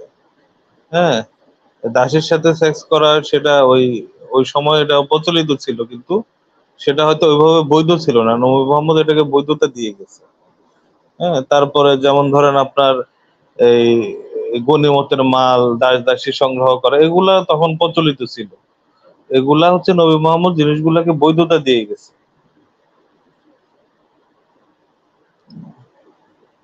মানে যে খারাপ কাজ সেগুলাও তো তার নিজের আবিষ্কার না। হ্যাঁ, এই একটা জিনিস আবিষ্কার করেছে সে। পুতের বউ বিয়ে করা এটা তো আর আগে কেউ করতো না, তাই না ভাই? এটা নিয়ে তো আরবের ওই যে তার সাহাবীরা পর্যন্ত হ্যাঁ, হ্যাঁ, মুহাম্মদের হ্যাঁ। অনেক কথা শুনেছে। এটা এটা এটা কোথেকে মুহাম্মদ এটাই আবিষ্কার করে? এটা কার এটাই আবিষ্কার বল? না, এটা সবচেয়ে নিজে যেটা করছে, একটা মানে যে ঘটনাটা নিজে প্রচলন করছে, সেটা হচ্ছে যে পালক পুত্র পুত্র না, এই জিনিসটা আরবে কোনোদিনও প্রচলিত ছিল না। আরবে পালক পুত্রকে পুত্রের মতোই জানা হইতো, এবং মানে ওটা অন্যরকম একটা সম্ভব যে পালক পুত্র সে আসলে পুত্র, এইভাবেই আরবে সবাই চিন্তা ভাবনা করতো। এই জিনিসটাকে হচ্ছে নবী মোহাম্মদ নতুন করে করছে নিজের স্বার্থের জন্য, নিজের লালসা এই চরিতার্থ করার জন্য। এটা একটা নতুন জিনিস সংযোজন করছে, এই কিন্তু আরেকটা ওই নতুন সময় দেখেন, হ্যাঁ, আরেকটা নতুন দেখেন। এই দেখেন, এই যে 4 নম্বর সূরা নিসা কোরআনের আয়াত 15-16, এইখানে যেটা, এটাও কিন্তু অতীতে ছিল না। হ্যাঁ, এই যে 4 জন চাক্ষুষ সাক্ষী ছাড়া ধর্ষণ বা জিনার অভিযোগ প্রমাণিত হবে না। হুম, কারণ ওই যে আয়েশার সাথে যে একটা পরকীয়ার অভিযোগ উঠছিল, সেইখানে 3 জন ব্যক্তি সাক্ষী দিছিল। হ্যাঁ, ওই মোহাম্মদের জামাই আলী সহ 3 জন ব্যক্তি সাক্ষ্য দিছিল। তো মোহাম্মদ চিন্তা করলো 3 জন আয়েশার বিরুদ্ধে বলছে, কিন্তু কচি মাল তো আর ফেলাই দেওয়া যায় না, তাইলে আমি একটা আয়াত নামায় ফেলি, 4 জন লাগবে ভাই। 3 জন হইলে হইবে না, 4 জন লাগবে। হুম, যদি 5 এখানে জন যদি এসে 9 জন বলতো থাকতো তাহলে তাহলে বলতো 6 জন 10 লাগবে। জনের কথা। এবং হ্যাঁ, আরেকটা মজার বিষয়, এটা প্রমাণ করার জন্য নবী মুহাম্মদকে 1 মাস অপেক্ষা করতে হয়েছে। মানে 1 মাসের মধ্যে আল্লাহর পক্ষ পিরিয়ড হয় থেকে কি? কোনো ওহী আসে নাই যে পিরিয়ড সে হয় কি কিনা আবার? আসলে পিরিয়ড হয় না। কিন্তু পিরিয়ড বন্ধ লজিক্যাল হয়ে ভাই যাওয়া এটা তো একটা মানেই তো পজিটিভ হয়। পিরিয়ড পিরিয়ড বন্ধ হয়ে গেলেই তো মোহামেড বুঝে যাইবে সুরমা দানের ভিতর কুদরত পড়িয়ে না আছে। না না, কিন্তু লজিক্যাল ভাই এটা তো একটা পজিটিভ আয়াত। হ্যাঁ হ্যাঁ হ্যাঁ, পজিটিভ তো, আমি সবসময় পজিটিভ বলি। মানে পজিটিভ কেন বললাম, এই আয়াত নাজিল হয়েছে বলেই তো আয়েশা বেঁচে গেছে। এই হ্যাঁ হ্যাঁ, আয়াত দ্বারা একজন নারীকে বাঁচানো হয়েছে। আমি এটা তো পজিটিভ ভাবেই দেখতেছি। না ওই দিক দিয়ে চিন্তা করলে পজিটিভ, হ্যাঁ। কিন্তু ভাই আমার যদি মানে কচি বউ থাকতো না, তা আমিও এরকম পজিটিভ হইতাম ভাই। সো লজিক্যাল ভাই, আমার একটা কোশ্চেন ছিল। হ্যাঁ আপনার হ্যাঁ। এই যে সূরা নিসার যে আয়াতটা দেখাইলেন, যে এই হুম, এই এই আয়াতটা যদি যে কোনো লোক একটু চিন্তা করে পড়ে যে এটা কি বলতেছে, যে চারটা আচ্ছা, এই আয়াতটার বিষয়ে আমার একটু আরেকটা জিনিস জানার আছে। আমার মনে হয় এখানে কোথাও ভুল হচ্ছে। এই যে আচ্ছা বাবুল ভাই একটু শেষ করুক, এক মিনিট। 4জন চাক্ষুষ সাক্ষী, এখানে ভাই কিন্তু ভাই, পুরুষ হইতে হবে, পুরুষ হ্যাঁ হ্যাঁ, সাক্ষী হইতে হবে। হ্যাঁ ভাই হ্যাঁ সে হ্যাঁ তো আমরা জানি ভাই, আমরা জানি।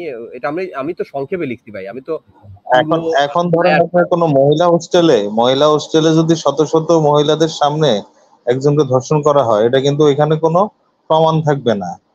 হ্যাঁ হ্যাঁ হ্যাঁ, না না না, এটাও কারণ ঠিক, এটাও পুরুষের ঠিক। কি লাগবে? ও, আরেকটা হুম, আবিষ্কার আছে মোহাম্মদের, বিশ্ববিখ্যাত একটা আবিষ্কার, সেটা হচ্ছে হিল্লা বিয়া। আচ্ছা বাবুল ভাইয়ের কথাটা একটু শেষ করি, উনি মনে হয় মাঝখানে ইন্টারাপ্টেড হয়ে গেছিলেন। তারপরে হ্যাঁ, আমরা এক এক করে সবার কথাই শুনি। হ্যাঁ, বাবুল ভাই শেষ করেন। তো আমি আমি বলতেছিলাম যে একটু চিন্তা কেউ যদি একটু চিন্তা করে, একটু জাস্ট একটু চিন্তা করে যে এই জিনিসটা কি বলতেছে, যে আপনার চারটা সাক্ষী লাগবে, তার মানে কি এই ওই তখনকার মানুষ কি সেক্স জিনিসটা কি পাবলিক স্কোয়ারে হইতো নাকি প্রাইভেট বাসায় হইতো বা প্রাইভেট স্পেসে হইতো? না এই বাবুল জিনিসটা ভাই, যেটা বললাম মূল কারণ হইলো ওইটা। হ্যাঁ, ওর যে কচি বউ ছিল, সবচেয়ে ছোট বউ, হ্যাঁ, 9 বছরের বউ, আয়েশা, তাকে সে একদিন রাতে হাওয়া হয়ে গেছিল, রাতে পাওয়া যায়নি তাকে। হ্যাঁ, মানে হুম যুদ্ধ শেষে ফেরার পথে বাসায় এসে দেখে বউ নাই। হ্যাঁ, তো রাতে পাওয়া যায়নি, পরের দিন সকালে এসে বউ এক সাহাবী মানে মোহাম্মদের এক ডাকাত সাফিয়ান। চেলা, এক ডাকাত মানে চেলা, মোহাম্মদের এক ডাকাত চেলা আয়েশাকে নিয়ে আসছে। হ্যাঁ, পরের দিন সকালে। তো মোহামেড তো মহা খেপিছে, হ্যাঁ, তার জামাই সহ আরো গুরুত্বপূর্ণ এরকম সবাই তো আর বলতে পারে না, বললেই তো কল্যাণ নাই। তো মোহামেডের জামাই আলী সহ গুরুত্বপূর্ণ 3 জন ব্যক্তি বলছে এই আয়েশা জিনা করিয়াছে, ইয়াকে তালাক দেওয়া হোক। তখন মোহামেড চিন্তা করলো না, প্রথমে একটু ক্ষিপ্ত হয়েছিল, বাপের বাড়ি রেখেছিল, হ্যাঁ, টেস্ট করতেছিল আসলে 1 মাস হওয়ার পরে যদি পিরিয়ড না হয় মেয়েদের, যে মেয়ের পিরিয়ড হয় সেই মেয়ের যদি 1 মাসের মধ্যে 1 মাস পরেও পিরিয়ড না হয় তাহলে তো বুঝতে যাবে সুরমাদানের ভিতর কুদরত ঢুকিয়ে আছে। তো 1 মাস পরে যখন পিরিয়ড হইলো আয়েশার, তখন তো মোহামেড বুঝলো না মনে হয় গেম দেছে কিন্তু কুদরত ভিতরে যায় নাই, অথবা ওই যে আজল করিয়াছে। আজল মানে ওই বাইরে ওই যে বের করে দেওয়া, আমরা অনেকে করি না যখন ওই টাকা যে পয়সা কম থাকে অনেকে। বিভিন্ন সাইট মানে যে দুষ্টু সাইট এখন যেগুলো ভিডিও ছাড়ে না, ওইগুলো হ্যাঁ রিপোর্টে ওই যে দেখায় যে নাভির উপরে কুদরত ফেলে। হ্যাঁ, যাই এটা হোক, কিন্তু নবীজির মানে আবিষ্কার। আবিষ্কার, হ্যাঁ। তো মোহামেড বুঝতে পারলো যে 1 মাস পরে যেহেতু কোনো সুসন্তান আসে নাই আয়েশার গর্ভে, সেহেতু তার সুরমা দানের ভিতর কুদরত গেলেও সেটা হয়তো দুর্বল কুদরত ছিল, যাই হোক সেটা তো ক্ষমার যোগ্য। তো মোহামেড আবার ফিরাই নিয়ে আসলো আয়েশাকে, এবং তারপরও তো কানা ঘুষা চলিতে থাকিল, যেহেতু 3 জন গুরুত্বপূর্ণ ব্যক্তি বলছে ইয়াকে তালাক দেওয়ার জন্য। তো মোহামেড তো কচি মাল, হ্যাঁ, 1 মাস না না খেয়েছিল, তো এমনি তার নিষ্পিস করতেছিল, হ্যাঁ, ইমান কিছুটা দুর্বল হয়ে গেছিল। ইমান মজবুত করার জন্য সে সিদ্ধান্ত নিল, না এই মালকে রাখিতেই হইবে, কচি মাল ছাড়া যাইবে না। তা এখন কেমনে রাখা যায়, তখন ওই আল্লাহ ফাকের এই আয়াতটা নামায় ফেলাইছে, হ্যাঁ, আল্লাহ ফাকের নাম দিয়ে একটা এই আয়াতটা মাস নামাইছে যে নবী যে তার ইমান 3 জন যে বলিলে হইবে বরফ না, করতে পারে নাই, উষ্ণ 3 জন ভিতরে মানে উষ্ণ 3 জন বলিলে হইবে না, 4 জন সাক্ষী লাগবে।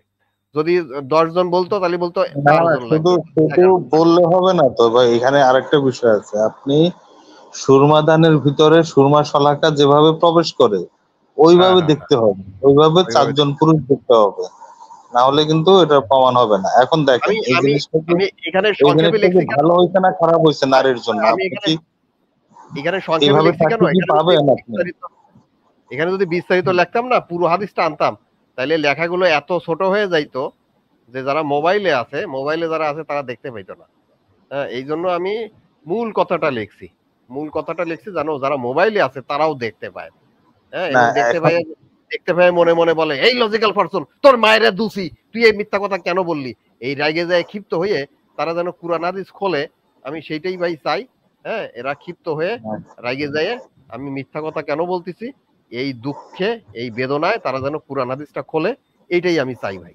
এবং কুরআন কিন্তু হাদিসের আমি একটা জিনিস দেখেন ভাই, একটা জিনিস হলো যে আপনি ধরেন এই আয়াতের দ্বারা আয়েশার হয়তো একটু রক্ষা পাইছে, কিন্তু এই আয়াতের দ্বারা সারা হুম হুম পৃথিবীর কোটি কোটি নারীর কিন্তু ক্ষতি হয়ে গেছে। আপনি দেখেন হুম একটা ধর্ষণ যখন হয় 4 জন পুরুষের সামনে দাঁড়ায় থাকে না, এবং তারা এই সুরমাদানের দেখেন না, ভিতরে সৌদি আরবে কোনো এই অফিসিয়াল কোনো রেপ জিনিসটা কেস নাই, এই চিন্তা জিনিসটা করছেন? কখনো প্রমাণ করা যায় না। তাহলে এই আয়াতটার কারণে সেই ধর্ষিত নারীরা কিন্তু তাদের কাঙ্ক্ষিত বিচারটা পাচ্ছে না। মানে সারা দেখছেন, পৃথিবীর কোটি কোটি নারীর ক্ষতি হয়ে গেছে। একটা বিচার জিনিস তো খেয়াল পাচ্ছে করছেন না, ভাই, বরং তাদেরকে শাস্তি ভোগ করতে হয়। ভাই একটা জিনিস খেয়াল করছেন, এই সৌদি আরবে কিন্তু ধর্ষণ খুবই কম, খুবই কম সৌদি আরবে। যদিও বাংলাদেশ থেকে কোনো নারী খালি কোলে ফিরে আসে না, কিন্তু সেখানে কিন্তু কোনো ধর্ষণ হয় না, কারণ 4 জন সাক্ষী কোথায় পাইবে। এবং ধর্ষণের তো নথিভুক্ত হয় না, সেই জন্য হয়তো কম কম দেখায় আর কি, হ্যাঁ, হয়তো কি ওইটাই রিজন। আচ্ছা ভাই, আমি কি একটা প্রশ্ন করতে পারি আপনাদেরকে টপিকের বাইরে? বলেন ভাই বলেন। যদি আচ্ছা, এমনকি শিবন ভাই, এই মুমিনরা আমাদের একটা টপিক সিলেক্ট করে দিছিল, হ্যাঁ, যে এই নাস্তিকরা, তোরা তো সারাদিন বক বক করস, তোরা তো ডিবেট করতে চাস, তোরা নিজেদের ভিতর ডিবেট কর, হ্যাঁ, ডিবেট করবি লজিক্যাল পারসন আর বেবি ড্রাগন, এই 2 জন তোরা ডিবেট করবি। ডিবেটের বিষয় হইল মাকে দোষা ভালো নাকি বোনকে দোষা ভালো, এই বিষয়ে ডিবেট করবি, হ্যাঁ। তো আমরা সেটা নিয়েও ডিবেট করছিলাম ভাই, আমি ছিলাম মাকে দোষার আচ্ছা পক্ষে, ভাই, আর বেবি ড্রাগন ছিল বোনকে দোষার পক্ষে। বলেন ভাই।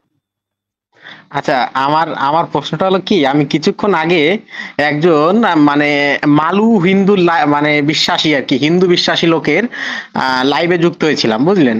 তো ওনাকে আমি যখন বলতে গেলাম, তখন ওনাকে আমি যখন বললাম যে কোনটা ওখানে কি করছে, কোরআনের বিভিন্ন ধরনের ভুল টুল দেখাচ্ছে। হ্যাঁ, তো আমি যখন যুক্ত হয়ে বললাম ভাই আপনারা তো কোরআনের বিভিন্ন ভুল দেখাচ্ছেন, আমি আপনাকে বেদের কিছু ভুল দেখাবো এবং কিছু হাস্যকর ভুল দেখাবো। আপনারা সবসময় দাবি করেন বেদ বিজ্ঞানময় গ্রন্থ। তখন তারা আমাকে বলে আপনি কে, আগে আপনার ধর্মীয় পরিচয় দিন।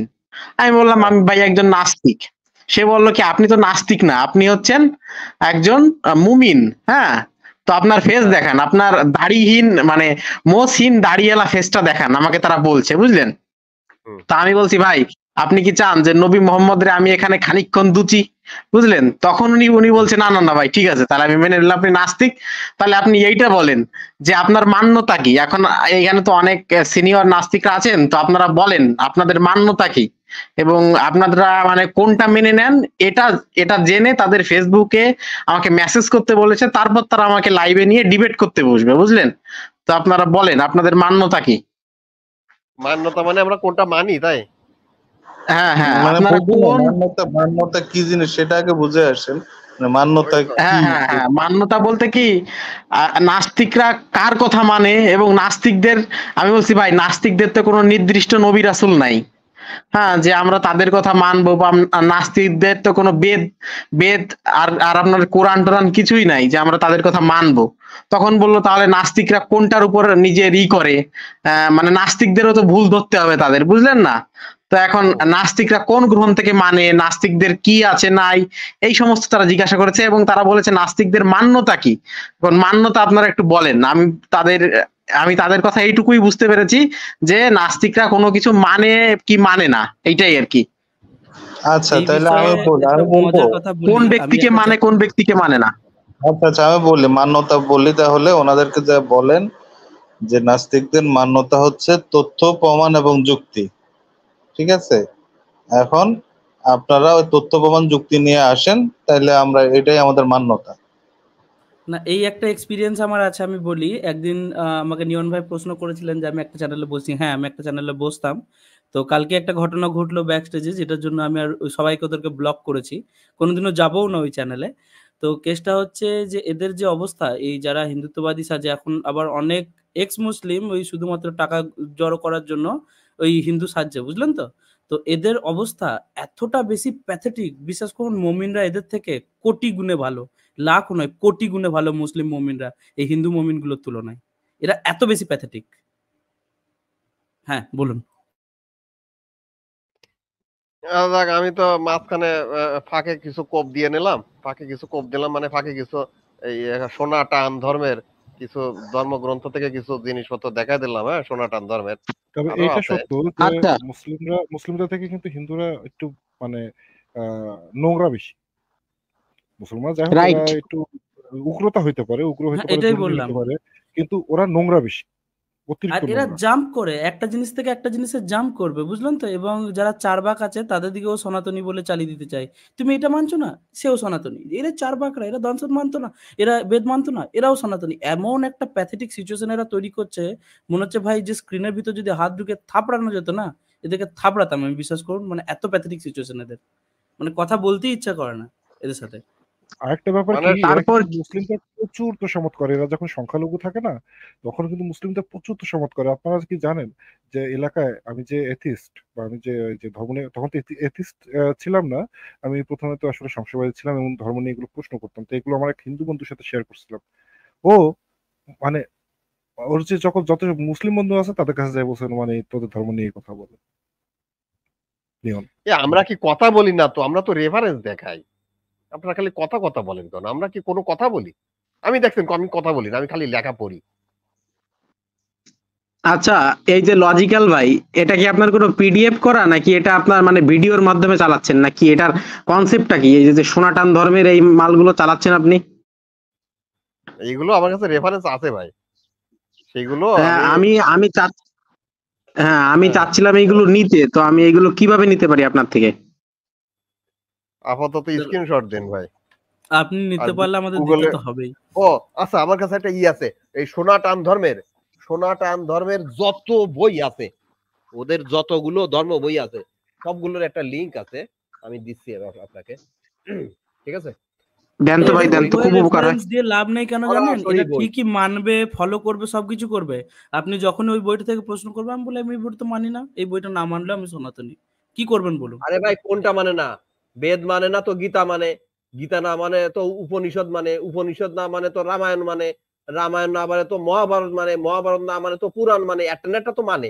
নাকি সে কোনোটাই মানে না? কোনোটা না মানে তো সে নাস্তিক। যেটা থেকে সবগুলোই তো ধরবেন আছে। সেটা থেকেই জাম্প করবে, বুঝলেন? হ্যাঁ, এটার হ্যাঁ, এটা হ্যাঁ। প্রবলেম। সবগুলোতেই আছে ভাই। সবগুলো থেকেই আমরা দেখাইতে পারবো। আচ্ছা আমি ওইটা করতেছি, বের করতেছি। সনাতন ধর্মের যে লিঙ্কটা, হ্যাঁ? আমি শয়তানের দোকায় পড়ে কিছু রেফারেন্স কালেক্ট করছি। এইজন্য আমি এখন উম আলোচনা কম করি। আমি শুধু রিডিং পড়ি ভাই। আমি নিজের মতামত, নিজের কোনো ব্যাখ্যা বিশ্লেষণ মতামত না দিয়ে আমি এখন পাঠক হয়ে গেছি ভাই। এখন আমি পাঠক সেজে গেছি। এখন আমি খালি যা আচ্ছা আছে ধর্মগ্রন্থ পাঠ করি। আচ্ছা, লজিক্যাল ভাই, এটা মানে কোনোভাবে নেওয়ার সিস্টেম নেই আপনার থেকে? দিচ্ছি তো ভাই, দিচ্ছি। একটু দেরি করেন ভাই। কয়েক সেকেন্ড দেরি করেন, আমি বের করতেছি। না সকল না, হিন্দু ওইটা না, এই যে যেগুলো স্ক্রিনে আনছেন, হ্যাঁ, হ্যাঁ, এইগুলোই যেগুলো এগুলো স্ক্রিনে সব আনা পাওয়া হচ্ছে। যাবে। হ্যাঁ ও ভাই, ঠিক সব আছে, ঠিক পাওয়া আছে। যাবেন। সবগুলো পাওয়া যাবেন ভাই। হ্যাঁ, সবগুলো পাওয়া যাবেন। দাঁড়ান, আমি কোথায় যে রাখছি, কারণ আমি তো সনাতন ধর্ম নিয়ে অত নাড়াচাড়া করি না তো, কারণ সোনা বেশি নাড়াচাড়া করলে আমার আবার কুদরত বেড়ে যায়। সনাতন নিয়ে সোনা বেশি টানাটানি করি না। তো কোথায় রাখছি আমি একটু খুঁজ দিছি, আপনারা কথা বলতে থাকেন। হুম, আমার কাছে সব সনাতন ধর্মের সবগুলো বইয়ের লিঙ্ক আছে, মানে ওই লিঙ্কে ঢুকলে যত গ্রন্থ আছে সনাতন ধর্মের, হ্যাঁ, সব পেয়ে যাবে। আচ্ছা এটা আমি একটু শেষ করে নিই, এই যেগুলো দেখাচ্ছি। হ্যাঁ, আচ্ছা একটু পড়ি, খালি তো স্ক্রিনে আনতেছি, অনেকে চোখ বন্ধ করে কথা শুনতেছে, এই জন্য পড়তে হবে। দেবতা আগেও অনেক কিছু দেখাইছে, যাক এখান থেকে পড়ি।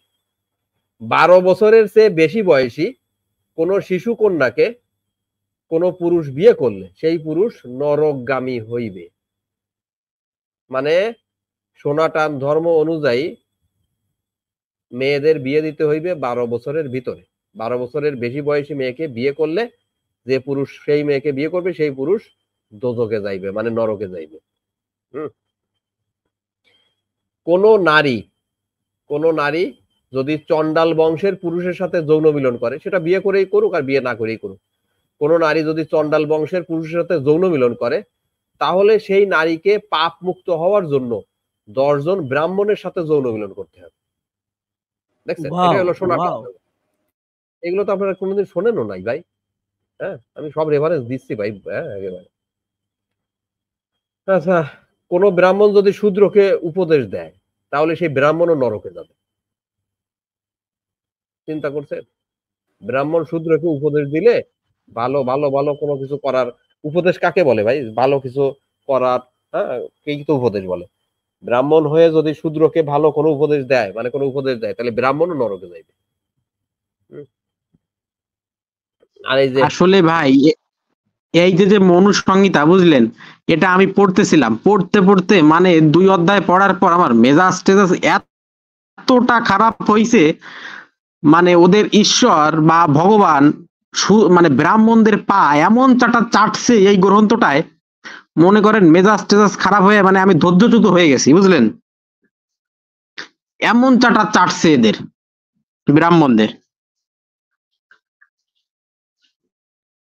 হিন্দুদের যত স্ত্রী কন্যা যত যা আছে, বাড়ি ঘর সম্পদ, সব ব্রাহ্মণদের আপনাদের কাছে কিছুই না, আপনাদের উচিত সমস্ত ব্রাহ্মণদের দান করে দেওয়া। এর এর রেফারেন্সও আছে আমার কাছে, 1 মিনিট আমি বলছি।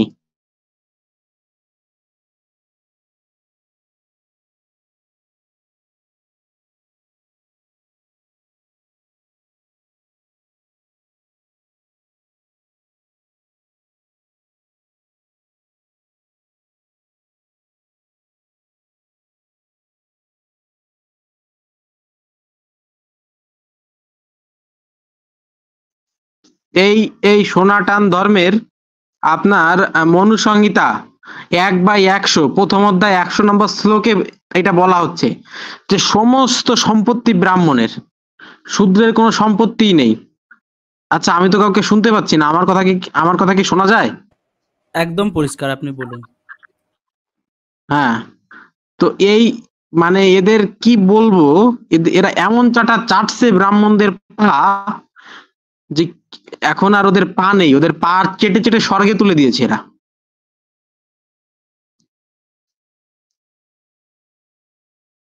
এইখানে কি বলেছে, ব্রাহ্মণ ব্রহ্মা নিজের মুখ, বাহু ও উরু এবং পদ হইতে এই 4টি জাতের সৃষ্টি করিলেন। এটা মনুসংহিতায় 1/87 প্লাস হচ্ছে মনুসংহিতায় 1/31 আপনারা এটা পাবেন। এখানে বলা হচ্ছে কি, 4টি অঙ্গ থেকে, যেমন জাত ব্রাহ্মণ, ক্ষত্রিয়দের মানে মুখ থেকে ব্রাহ্মণ, বাহু থেকে ক্ষত্রিয়, উরু থেকে বৈশ্য এবং আপনার পদ থেকে শূদ্রের সৃষ্টি করিলেন। এর থেকে কিন্তু বোঝা যায় যে এই যে সনাতনী হিন্দুরা বলে যে ওদের সৃষ্টিকর্তা নিরাকার, বেদেও সৃষ্টিকর্তা নিরাকারের কথা বলা হয়েছে, একং ব্রহ্ম বহুধা বিপ্র বদন্তি, কিন্তু অনেক জায়গায় সাকার ঈশ্বরের কথা বলা হয়েছে। আবার মূর্তি পূজাকে তারা এখানে কিছু কিছু জায়গায় প্রমোট করেছে, আবার কিছু কিছু জায়গায় তারা এটাকে বলে একদম নরকগামী কাজ বলেছে। দেখুন, এদের গ্রন্থের 95% আছে সাকার ঈশ্বরের, ঠিক আছে? ওই 5% সামথিং আপনি পাবেন যেখানে নিরাকার ঈশ্বরের কথা বলা আছে, অধিকাংশটাই আকারওয়ালা ঈশ্বর। তারপর এরা আরো যে সমস্ত কাজ করে, ভারতবর্ষে মুসলমানদের শুধুমাত্র গরুর মাংস খাওয়ার জন্য পিটিয়ে পিটিয়ে হত্যা করে। যে কালকে আসছে রামনবমীর অস্ত্র মিছিল দেখলে আপনাদের মানে আমি দেখি একটু চেষ্টা করব ভিডিও করে রাখার জন্য, যদি আমি এটা পারি। এই রামনবমীর অস্ত্র মিছিল, হাতে বড় বড় রান্দা, তারপরে আপনার বড় বড় লাঠি, সরকি, এইগুলো নিয়ে তারা রাস্তায় আসে এবং মিছিল করে, এবং এই রামনবমীতে প্রতি বছরই কোনো না কোনো গন্ডগোলের সৃষ্টি হয়েই থাকে। আচ্ছা, আমাদের ভিতর হ্যালো ভাই যুক্ত হয়েছেন, হ্যালো নামে একজন ভাই, একটু আনমিউট করে কথা বলেন তো ভাই এটা সরান। আমাকে শোনা যাচ্ছে? হ্যাঁ হ্যাঁ শোনা যাচ্ছে ভাই, বলেন। না, ওই যে সনাতন ধর্ম নিয়ে একটু আলোচনা করছিলেন, তো এই জন্য একটু ভাবলাম যে একটু ওই সনাতন ধর্মের লোকজনের মাঝখানে আমি একটু ডিসকানেক্টেড হয়ে গেছিলাম, আমার মোবাইলে চার্জ শেষ হয়ে গেছিল, চার্জার দিয়ে আবার মোবাইল ডাটা দিয়ে যুক্ত হয়েছে। হ্যাঁ বলেন। ওই সনাতন ধর্মের ওই লোকজনের আর কি নিয়ে একটু কথা বলার ছিল আর কি, ওই ইচ্ছে ভাইয়ের সঙ্গে একটু অ্যাড করার ছিল, এই জন্য ঢুকলাম।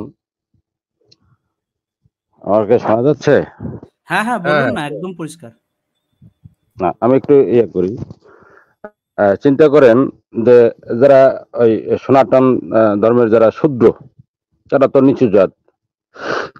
এখন এরা আবার কি করে জানেন, এদের ভিতরে যারা একটু পয়সাওয়ালা, ভাই উঁচু নিচু বলে কোনো কথা নাই। হিন্দু মুসলমান আমরা সবাই ভাই ভাই, হিন্দু মুসলমান আমরা।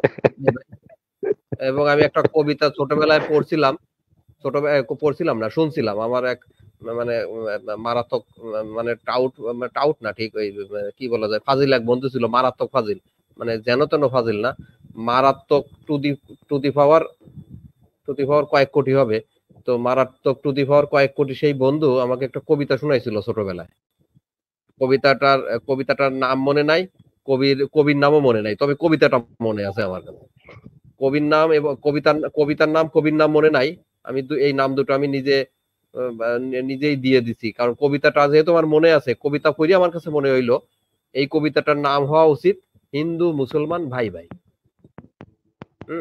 মালতী বাঁশ বাগানে চল, আদর করে খাওয়াবো তোকে নেড়ে মাথার জল। দেখেন মালতী কিন্তু সোনাটান, মালতী সোনাটান, আর এই যে নেড়ে মাথার জল খাওয়াবে যে ভদ্রলোক, এ কিন্তু আবার মুসলিম। তো হিন্দু মুসলমান ভাই ভাই, হ্যাঁ, মানে সবাই মিলমিশ আছে, অসাম্প্রদায়িক দেশে আমরা বসবাস করি, এই জন্য হিন্দু মুসলমানের ভিতর সুসম্পর্ক রয়ে আছে। মালতী বাঁশ বাগানে চল, আদর করে খাওয়াবো তোকে নেড়ে মাথার জল, পাশের গায়ের চৌকিদার তাকেও দিলি 14 বার, আমার বেলায় কেন রে সখী পয়সা নিবি বল, বাঁশবাগানে চল। এই কবিতার আমার এই কয়টা লাইন, আরো অনেক বড় কবিতা ভাই, আসতেছেন অনেক বড় কবিতা, আমার মনে নাই এই মুহূর্তে পুরোটা, যেটুকু মনে আছে আচ্ছা যাই হোক, আমি লিখে রাখছি। লজিক্যাল ভাই, লজিক্যাল ভাই, লজিক্যাল ভাই, যাই হোক একটু বলি। চিন্তা করেন এই শূদ্ররা তো এক সময় আপনার ব্রাহ্মণদের দ্বারা নির্যাতিত, বা এখনো যারা ব্রাহ্মণ্যবাদী আছে বা যারা মানে উচ্চজাত বলে দাবি করে, তাদের কাছে কিন্তু এখনো মানে ঘৃণিত। অধিকাংশ মানে যারা উচ্চ বর্ণের বলে দাবি করে, তাদের কাছে কিন্তু শূদ্ররা এখনো ঘৃণিত। সেই শূদ্ররাই, শূদ্রদের ভিতরে যারা একটু পয়সাওয়ালা আছে, একটু বড় লোক বা শিক্ষিত, তারা আবার যারা কম শিক্ষিত বা যারা গরিব, তাদেরকে আবার ঘৃণা করে। চিন্তা করেন ব্যাপারটা, এই হলো সনাতন ধর্মের অবস্থা। আমি এখন গ্রামে আছি, তো একটা মরার দাওয়াত মানে পাইছিলাম, সেখানেও যাই দেখি সেই একই অবস্থা। যারা একটু পয়সাওয়ালা তারা খাচ্ছে টেবিলে, আর যারা গরিব তাদেরকে খাওয়াচ্ছে ঘাসের উপর। এই হলো সনাতন ধর্মের অবস্থা।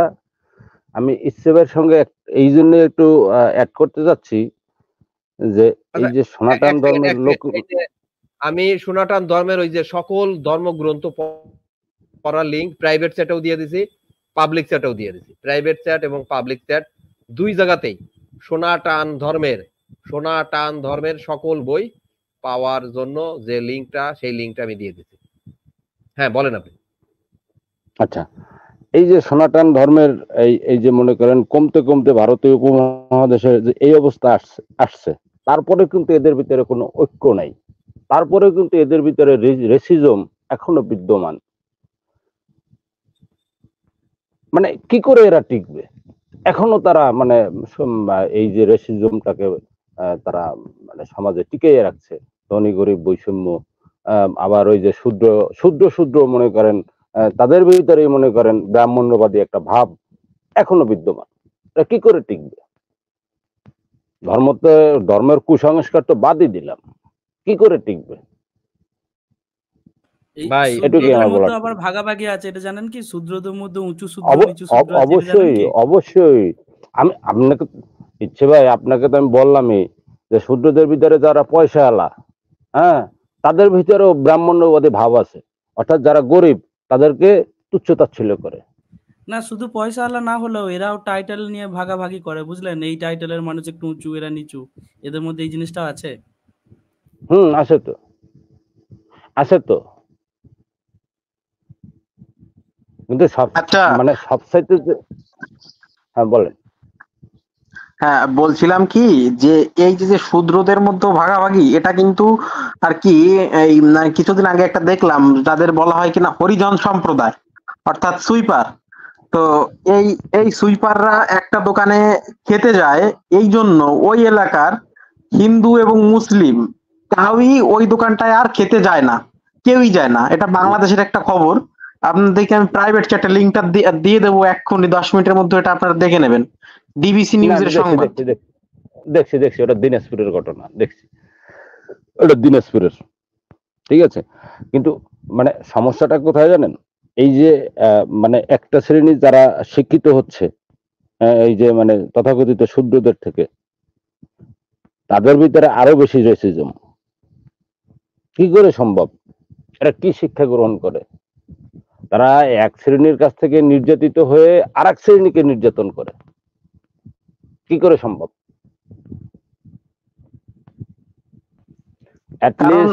ধরেন, হ্যাঁ বলেন।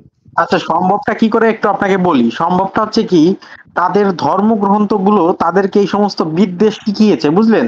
এই সমস্ত বিদ্বেষ শেখানোর ফলে তারা এই সমস্ত করে। তাদের ধর্মগ্রন্থ যে বিদ্বেষগুলো তাদেরকে শিখিয়েছে, সেগুলো তারা প্র্যাকটিস করে, এটাই আর কি। না মানে আমার প্রশ্নটা মানে সেটা তো আছেই, কিন্তু যারা শূদ্র, হ্যাঁ, এবং যারা ওই যে চুল কাটে, তাদের ভিতরে আমি রেসিজম দেখছি।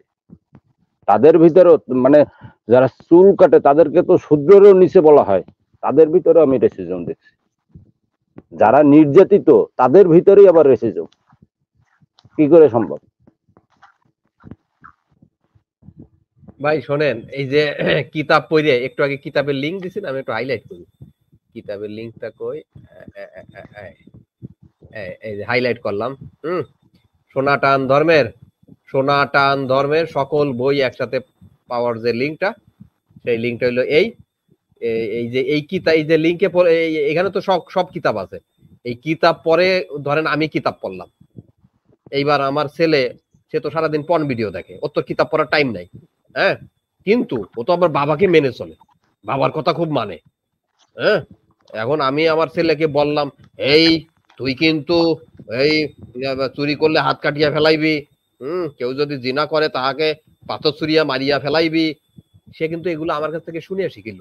তার মানে সবাই যে ধর্মগ্রন্থ থেকে শেখে তা কিন্তু না, কেউ কেউ শেখে ধর্মগ্রন্থ থেকে, আর আবার অন্য কেউ শেখে ওই যারা ধর্মগ্রন্থ পড়ছে তাদের মুখ থেকে কেউ শেখে।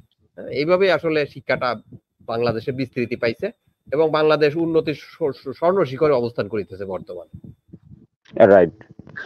আচ্ছা ভাই, সেটা তো বুঝলাম। তো সেই মুমিনদের দ্বিতীয় প্রশ্নটা ছিল এইরকম যে আপনাদের মানে আমি বললাম যে আপনাদের মানে আপনাদের পরিচয়টা কি? এখন তাদের আমরা কি করে পরিচয় দেব বলেন তো? তাদের পরিচয় দিলে কি আমাদের কল্লা আস্ত রাখবে? ওইটাই তো তারা চায় ভাই। হাত মিলিয়ে কাজ করে, বুঝলেন? আপনি ভাবেন না, একটা জিনিস আপনি একটু চিন্তা করে দেখেন, নাস্তিক মারতে পারলে সে বেহেশতে যাইবে অথবা স্বর্গে যাইবে। তাই এটাই তো তার জীবনের উদ্দেশ্য ভাই, স্বর্গে বেহেশতে যাওয়াটাই তো তার জীবনের উদ্দেশ্য। সে আপনাকে বাঁচায় রাখা মানে তার লস, আপনি বাইচে থাকা মানে তার লস ভাই। আমি সবচাইতে বেশি কাদেরকে ভয় পাই জানেন? কারণ আমি তো হিন্দু ব্যাকগ্রাউন্ড থেকে, তথাকথিত শূদ্র ফ্যামিলির। আমি সবচাইতে বেশি ভয় পাই মুমিনদের চাইতে এই হিন্দুদের। কারণ এরা ওই একটা একটু আগে আপনি বললেন না যে মুসলিমদের সঙ্গে হাত মিলিয়ে কাজ করে, হ্যাঁ, এটা আমার নিজেই বাস্তব, আমার কাছে প্রমাণ। আপনাকে একবার থামাচ্ছি, আপনাকে একটা রিকোয়েস্ট করব যে আমাদের লাইভে এসে অন্তত আপনি নিজেকে ওইভাবে শূদ্র বলে পরিচয় দেবেন না, কারণ আপনি একজন মানুষ, ঠিক আছে? আমাদের হাত কাটলে যে রক্ত বেরোবে, না ওইটা বলতে হবে না। ইচ্ছেনদী ভাই আপনার ওইটা বলতে হবে না। আমি দীর্ঘদিন এই লাইনে, ওইটা সমস্যা না। কিভাবে কথা বলতে হবে ওটা সমস্যা না, ঠিক আছে? আমি হয়তো অনেক সময় মানে আসেই না লাইভে, বিভিন্ন নামে আসি, ওইটা সমস্যা না। আপনাকে আমি যেটা বললাম, আপনি সব সময় মাথা তুলে বাঁচবেন, আপনি যেখানেই যাবেন একদম মাথা তুলে। না মানে আমি ভাই এগুলো মানে দূর। শোনেন, আমি যে একটু আগে ঘটনাটা বললাম, একটা মানে খাবার, আমি ডাইরেক্টলি বলছি যে এই ধরনের রেসিজম আয়োজনে আমি পক্ষপাতী না। এই যে এক শ্রেণীকে টেবিলে খাওয়াবেন আর এক শ্রেণীকে এই মাটিতে খাওয়াবেন, এরকম রেসিজম খাবার আমি খাই না। আমি হলাম এই ধরনের মানুষ। আচ্ছা ভাই, আপনাদেরকে আমি একটা লাইভ মানে লাইফ এক্সপিরিয়েন্সের কথা বলি। আমার একটা বন্ধু আছে, দেখুন আমি কিন্তু ব্রাহ্মণের ঘরে আমার জন্ম, আমি এই পরিচয় আগেও ওইখানে দিয়েছিলাম ওই হিন্দু মুমিনের লাইভে। তখন সে আমাকে বলেছিল যে তোমার যদি ব্রাহ্মণের ঘরে জন্ম তাহলে ওই গায়ত্রী বলো। তখন যাকে তাকে গায়ত্রী পড়ে শোনালাম, যেমন আপনাদের একটু শোনাই, কারণ সূরা তোরা তো পাঠ হয় কিন্তু মন্ত্রতন্ত্র তো পাঠ হয় না, আমি একটু পড়ে শোনাই। ওং ভূল ভুবঃ স্বহা তৎসবিতুল বরেণ্যম ভর্গো দেবস্য ধীমহি ধিয়ো ইয়ো ন প্রচোদয়াৎ। বুঝলেন? আমি যখন তাদের ভুল হলো ওম ভূর ভুবঃ স্বাহা হবে, ঠিক আছে? এটা আরেকবার বলেন, ঠিক মতো হয়নি, কন্যা সম্প্রদায় ঠিক মতো হয়নি, আরেকবার বলেন। আচ্ছা, আমি কি একবার পড়বো? হ্যাঁ।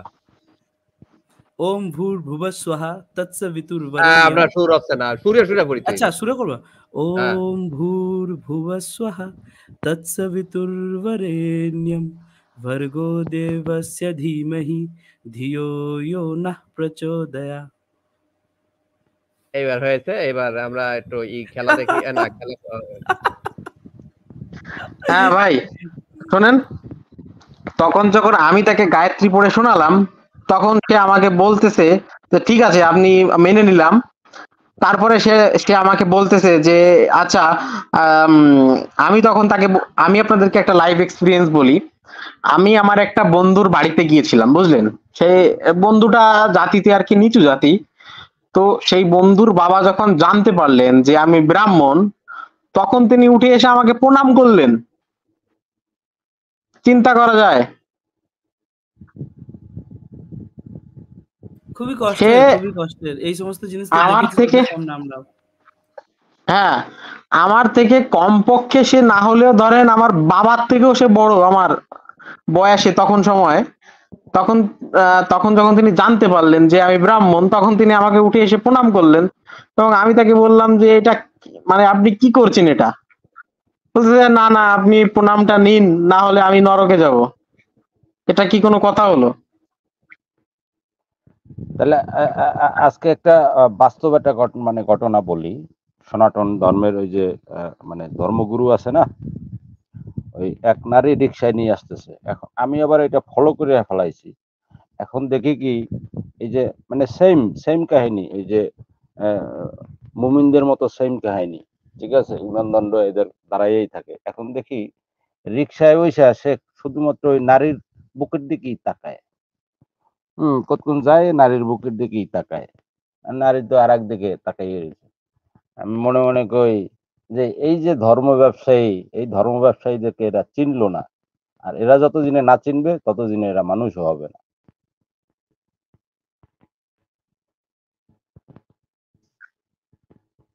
আচ্ছা না ভাই, ভাই, হ্যাঁ বলেন। আচ্ছা তারপর, আচ্ছা হ্যাঁ, তারপরে আমি যেটা বলতে চাচ্ছিলাম, আমাদের কিন্তু লাইভে অনেক ধরনের সনাতনী মুমিন কিন্তু এই ইসলাম ধর্মকে পচানোর জন্য আসে এবং শোনে। তো সেরকম যদি কোনো সনাতনী মালু ভাই আমাদের বক্তব্য শুনে থাকেন, তো আপনি আসেন, আপনার ধর্ম সম্পর্কে আমরা একটু জানি এবং দেখি আমরা সবাই মিলে এই আপনার যজ্ঞ যাগযজ্ঞ করে, গরু পুড়িয়ে, খচ্চর পুড়িয়ে, তারপরে আপনার এই পুড়িয়ে, আপনার ঘোড়া পুড়িয়ে আবার যাগযজ্ঞ করে দেখি আবার হিন্দু হতে পারি কিনা। দেখি আপনার ধর্ম কি বলে, আসেন একটু দেখি। কি বলেন না বলেন, এরা মানে জানে কিছু ধর্মের, মুসলিমরা তো মানে জানে, এরা কিছুই জানে না। তারপরে আচ্ছা আপনার, আচ্ছা বলুন আপনি কি বলতে চাচ্ছিলেন, আপনি কি কি কিছু বলবেন?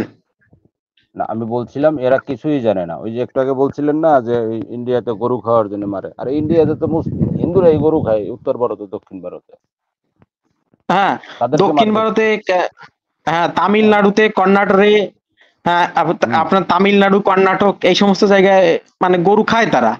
তারপর আবার কি, এই যে যে তারা ঈদের সময়, পুজোর সময় বলি দেয়, হ্যাঁ, কিন্তু তারা মানে যখন ওই ছাগল খেতে যাবে তখন তারা ঠিক আছে, ছাগলের মাংস খাওয়া যায়, হ্যাঁ ছাগলের দুধও খাওয়া যায়, ছাগলের দুধও খায়, ছাগলও খায়, কিন্তু যখন তাদের গরুর কথা বলা হয় তখন বলে না না আমরা তো গরু খাই না। আচ্ছা, এই সনাতনী যদি কোনো হিন্দু ভাই থেকে থাকেন, আপনাকে আমি চ্যালেঞ্জ জানাচ্ছি, হিন্দু ধর্মে গরু খাওয়া নিয়ম আছে, বিধান আছে, এবং আমি এটা প্রমাণ করে দেবো, এবং বেদ থেকে, কোনো হেনা তেনা জায়গা না, বেদ থেকে প্রমাণ করব।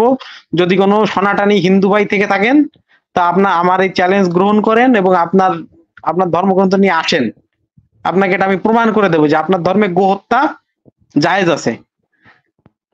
শুধু গো হত্যা সবচেয়ে না ভাই, মজার মানুষ হত্যা মানে নরবলিও জায়েজ আছে। জায়েজ আছে। নরবলি তো আচ্ছা, জায়েজ আছেই। আপনার সঙ্গে একটু অ্যাড করি। মানে মানে জোকসটা ওই ওই মানে ইসলামের মতো, ইসলাম যেরকম শান্তির ধর্ম, জোকস হিন্দু ধর্মে একটা জোকস আছে, সেটা হলো জীব হত্যা মহাপাপ, ঠিক আছে। আবার ঠিকই আবার মনে করেন কালী পূজা এলে পাড়া বলি দেই, আবার ওই যে মহিষ বলি দেই, কিন্তু আবার বলি জীব হত্যা মহাপাপ। এর চেয়ে এই আর জোকস কিছু সরস্বতীর আছে? বাহন হাঁস, বুঝলেন, কিন্তু এই মনসা পুজোয় যে কি হারে সরস্বতী হাঁস বলি হয়, মানে কল্পনা করতে পারবেন না। মানে মানে ওই যে বললাম যে জীব হত্যা মহাপাপ, আবার ঠিকই আবার এক কপে জবাই করে মানে ফেলতেছে। চিন্তা করেন কি জোকস। তারপরে এই যে মানে বর্তমান যে অসঙ্গতি গুলো দেখা যায় সনাতন ধর্মে, সেটা হচ্ছে কি জানেন তো? এই এই এই কালকে রামনবমী আসছে, বুঝলেন? আপনারা দেখতে পারবেন যে এই জয় শ্রীরাম বলে কিভাবে মানুষের উপর মানে এরা অত্যাচার করে। এবং এই জয় শ্রীরাম এই যে মানে কিছুদিন আগে যখন মানে পূর্ববর্তী বছরে এই রামনবমীর দিনে শত শত জায়গায় হিন্দু মুসলমানের গন্ডগোল হয় এবং হাজার হাজার হাজার হাজার না হলেও কয়েক শত মানুষ সারা ভারতে মারা গেছে, কয়েক শত মানুষ। এমনকি আমার যে এখানে পাশের এলাকা, একটু দাঁড়ান, একটু দাঁড়ান। আপনি আপনি ঈশ্বর নদী ভাই তো পশ্চিমবঙ্গের মানুষ, ঠিক আছে? একটু বলি, ঠিক আছে? এই যে ইন্ডিয়াতে যে ঘটনাগুলো ঘটে, ঠিক আছে, প্রত্যেকটা ঘটনার পিছনে রাজনৈতিক নেতাদের ইন্ধন থাকে। রাজনৈতিক নেতাদের ইন্ধন না থাকলে কোনো প্রকারেই, ঠিক আছে, মানে হিন্দু মুসলিম দাঙ্গা হওয়া সম্ভব না। প্রত্যেকটা, একমত। ঠিক আছে। এবং পশ্চিমবঙ্গে গতবারও তো দেখছি, আর এবারও ওই আবার সেই মমতা ব্যানার্জি আবারও সেই উস্কানি দিচ্ছে, ঠিক আছে। মানে সবটাই যে মনে করেন মানে ইচ্ছাকৃত হচ্ছে তা না, এখানে অধিকাংশই রাজনৈতিক। এটা আপনার অ্যানালাইসিস করতে হবে। না, সবটাই কারণ ইচ্ছাকৃত দেখেন করে করানো হচ্ছে। আপনি যদি এটাও বলেন ভুল হবে না। মানে ভারতবর্ষের যে পরিস্থিতিটা, বিশেষ করে আমাদের ওয়েস্ট বেঙ্গলেরই দেখুন, আজ থেকে কিন্তু মানে আজ থেকে যদি 10 বছর পিছনে যান দেখবেন যে এখানে কিন্তু ওই রাম নিয়ে হনুমান নিয়ে এতটা মাতামাতি ছিল না। এখন কিন্তু দেখবেন ওই 10-12 বছরের ছেলেগুলো লাঠি নিয়ে জয় শ্রীরাম বলে দৌড়াদৌড়ি শুরু করেছে ওয়েস্ট হ্যাঁ, বেঙ্গল। এই জন্য যেহেতু রাজনৈতিক ইয়েতে যাচ্ছেন, এই জন্য সেকুলারবাদীরাই দায়ী। আমি আপনাকে বলি, গতবার যখন রামনবমীতে পশ্চিমবঙ্গে যে ঘটনা ঘটলো, আগের দিন মমতা ব্যানার্জি কি বললো, হ্যাঁ আমরাও নামবো, তোমরাও নামবে আমরাও নামবো। অর্থাৎ মানে পরের দিনই উপর দিয়া মনে করেন ইট পাক্কেল ছোড়া শুরু হয়ে গেল, ঠিক আছে। এগুলা অধিকাংশই রাজনৈতিক। হ্যাঁ, কিছু তো নিজেরা দ্বন্দ্ব করেই, এটা আমি অস্বীকার করছি না, কিন্তু অধিকাংশই রাজনৈতিক নেতারা পিছন থেকে ওই ভোট ধরে রাখার জন্য এগুলা এই কাজগুলো ঘটায়। যেমন বাংলাদেশে যে ধরেন যে দাঙ্গা হয় না কেন, কারণ এখানে এক পক্ষ পায় রাজনৈতিক সহযোগিতা, আর এক পক্ষ পায় না। যে পক্ষ পায় না সে পক্ষ তো সংখ্যালঘু, সেটা তো জানেনি, কারণ সংখ্যালঘু এখানে পার্সেন্টেজ কম। এই জন্য এখানের ভোট এখন আর কোনো মেজর কোনো ভূমিকা রাখে না। এই জন্য এদের নিয়ে এখন আর কোনো রাজনৈতিক ভাবে কেউ সহযোগিতা করে না, যেটা ভারতে বা পশ্চিমবঙ্গে এগুলা হয়।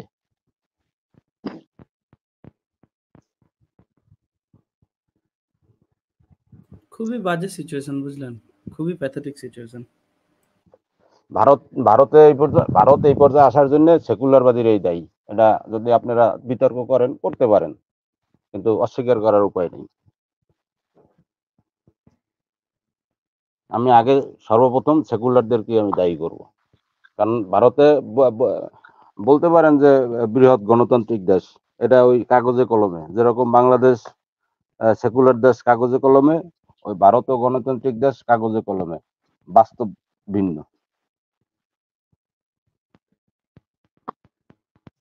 আচ্ছা ভাই, সনাতনী মুমিনদের কি আমরা একদিন ডাকবো নাকি সত্যের সন্ধানী লাইভে? ডাকেন। সমস্যা হইলো সোনাটার নিয়ে তো আমাদের বেশি গবেষণা নাই এখন। আর ওদের কিতাবগুলো কত হাজার হাজার আছে, মনে করেন উদাহরণ হিসাবে বেদ বেদ লেখছে কত হাজার হাজার মানুষ। আপনি যখন একটা বেদ দেখাবেন, না না না ওই বেদের অনুবাদে ভুল আছে, আমার কাছে বেদ যেটা আছে সেটাই তো ওই কথা লেখা নাই, বুঝছেন? কিন্তু দেখেন এই যে দেখেন আমাদের নাইরিয়া ভাইরা, নাইরিয়া মানে মুসলিমরা, এদের কিন্তু আমরা যখন কোরআন থেকে আয়াত দেখাই, এরা যখন ওদের কোরআন থেকে আয়াত খোলে একই পায়। কারণ কি? কারণ হইলো ওইরকম বিভিন্ন জনে লেখে নাই, হ্যাঁ, মূল আরবি থেকেই সবাই অনুবাদ করছে, এই জন্য সবাইটাই মিল পাচ্ছে। হয়তো পানির জায়গায় জল লেখা আছে, হ্যাঁ, লেখা আছে, কিন্তু মূল কথা একই। আর দেখবেন এই যে মালুদের কিন্তু মূল কথাটাই ভিন্ন হয়ে গেছে। এক জায়গায় লেখা আছে নাস্তিকদের কাইটা ফেলো, চিরে ফেলো, হ্যাঁ, ফাইরে ফেলো, আগুন দিয়ে জ্বালায় দাও, ওইটারই অনুবাদ ওই সংস্কৃতির অনুবাদ আরেকজন করছে, হ্যাঁ, ওই সংস্কৃতিটাই নাই, আরেকটা গ্রন্থ ওই সংস্কৃতিটাই নাই, এবং সেই 16 নাম্বারে আরেকজন অনুবাদ করছে, নাস্তিকরা হইল আমাদের মতোই এক মানুষ, সবই ভগবানের সৃষ্টি, সবাইকে ভালোবাসিবে। তাইলে আচ্ছা এক একজন এক এক রকম অনুবাদ করছে, হ্যাঁ, এই কারণে ওদের একটা তেনাবাজি করার সুযোগটা বেশি, এই যে আমাদের সোনাটান ভাইদের, হ্যাঁ, কিন্তু এই মুমিনদের নারীদের এদের কিন্তু এই মানে তেনাবাজি করার সুযোগটা কম। এরা নারীরা যেটা বলে, হ্যাঁ ভাই ওরা ভুল করছে, অনুবাদে ভুল করছে, কিন্তু সেটা বললে যে কি পরিমাণ তারা লজ্জিত হয়, অপমানিত হয়। যখন আমরা বলি এই প্রতিবন্ধী, তুই কি এই আলেমদের চাইতে বেশি কোরআন হাদিস বোঝস নাকি?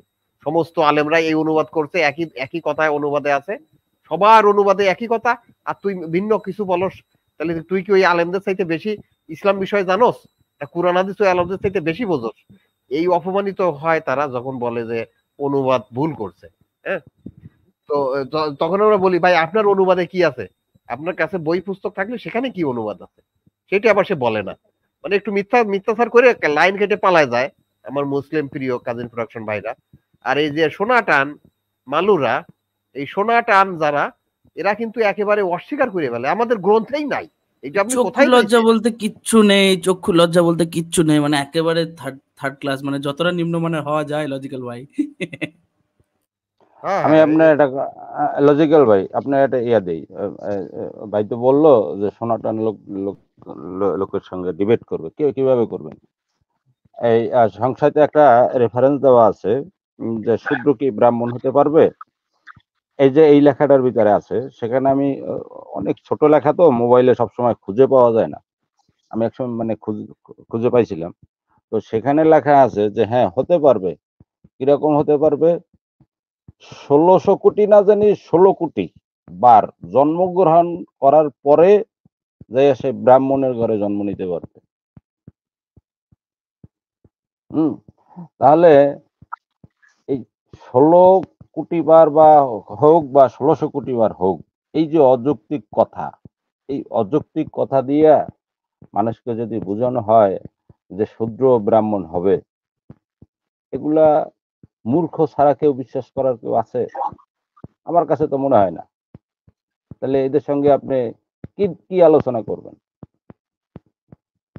আমি যে একটু আগে দেখাইলাম না এই সোনাটান মালু ধর্মের কিছু রেফারেন্স, এখানে আমার কাছে একটা রেফারেন্স ছিল, সেইটা তারা ধর্মগ্রন্থ থেকে পাল্টায় ফেলানোর কারণে আমিও রেফারেন্সটা দেখানো বন্ধ করে দিছি। কিন্তু এখন যেগুলো দেখাই, এই যে এখন যেগুলো দেখাই আমি, এগুলো কিন্তু এখনো পাল্টে নাই। হ্যাঁ, এগুলো কিন্তু এখনো তাদের কিতাব করলে তারা পায়, কিন্তু অনেক রেফারেন্স আচ্ছা ভাই আছে। দাঁড়ান তো, এইগুলো একটু স্ক্রিনশট মারি।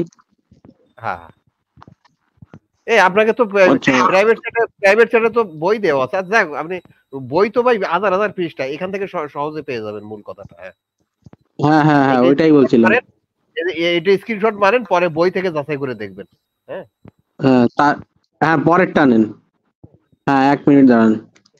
আরেকটা ব্যাপার তারপরে হচ্ছে কি টানেন। ভাই, এই কোরআন হাদিস সিরাত এগুলো যেমন স্পষ্ট বাংলা ভাষায় যে পাওয়া যায়, তারপরে এদের টানেন। গ্রন্থগুলো কিন্তু এত মানে শুদ্ধভাবে কিন্তু বাংলায় পাওয়া যায় না সচরাচর, হ্যাঁ এই জন্য এটা আসলে কেউ আচ্ছা পড়ে আচ্ছা, না।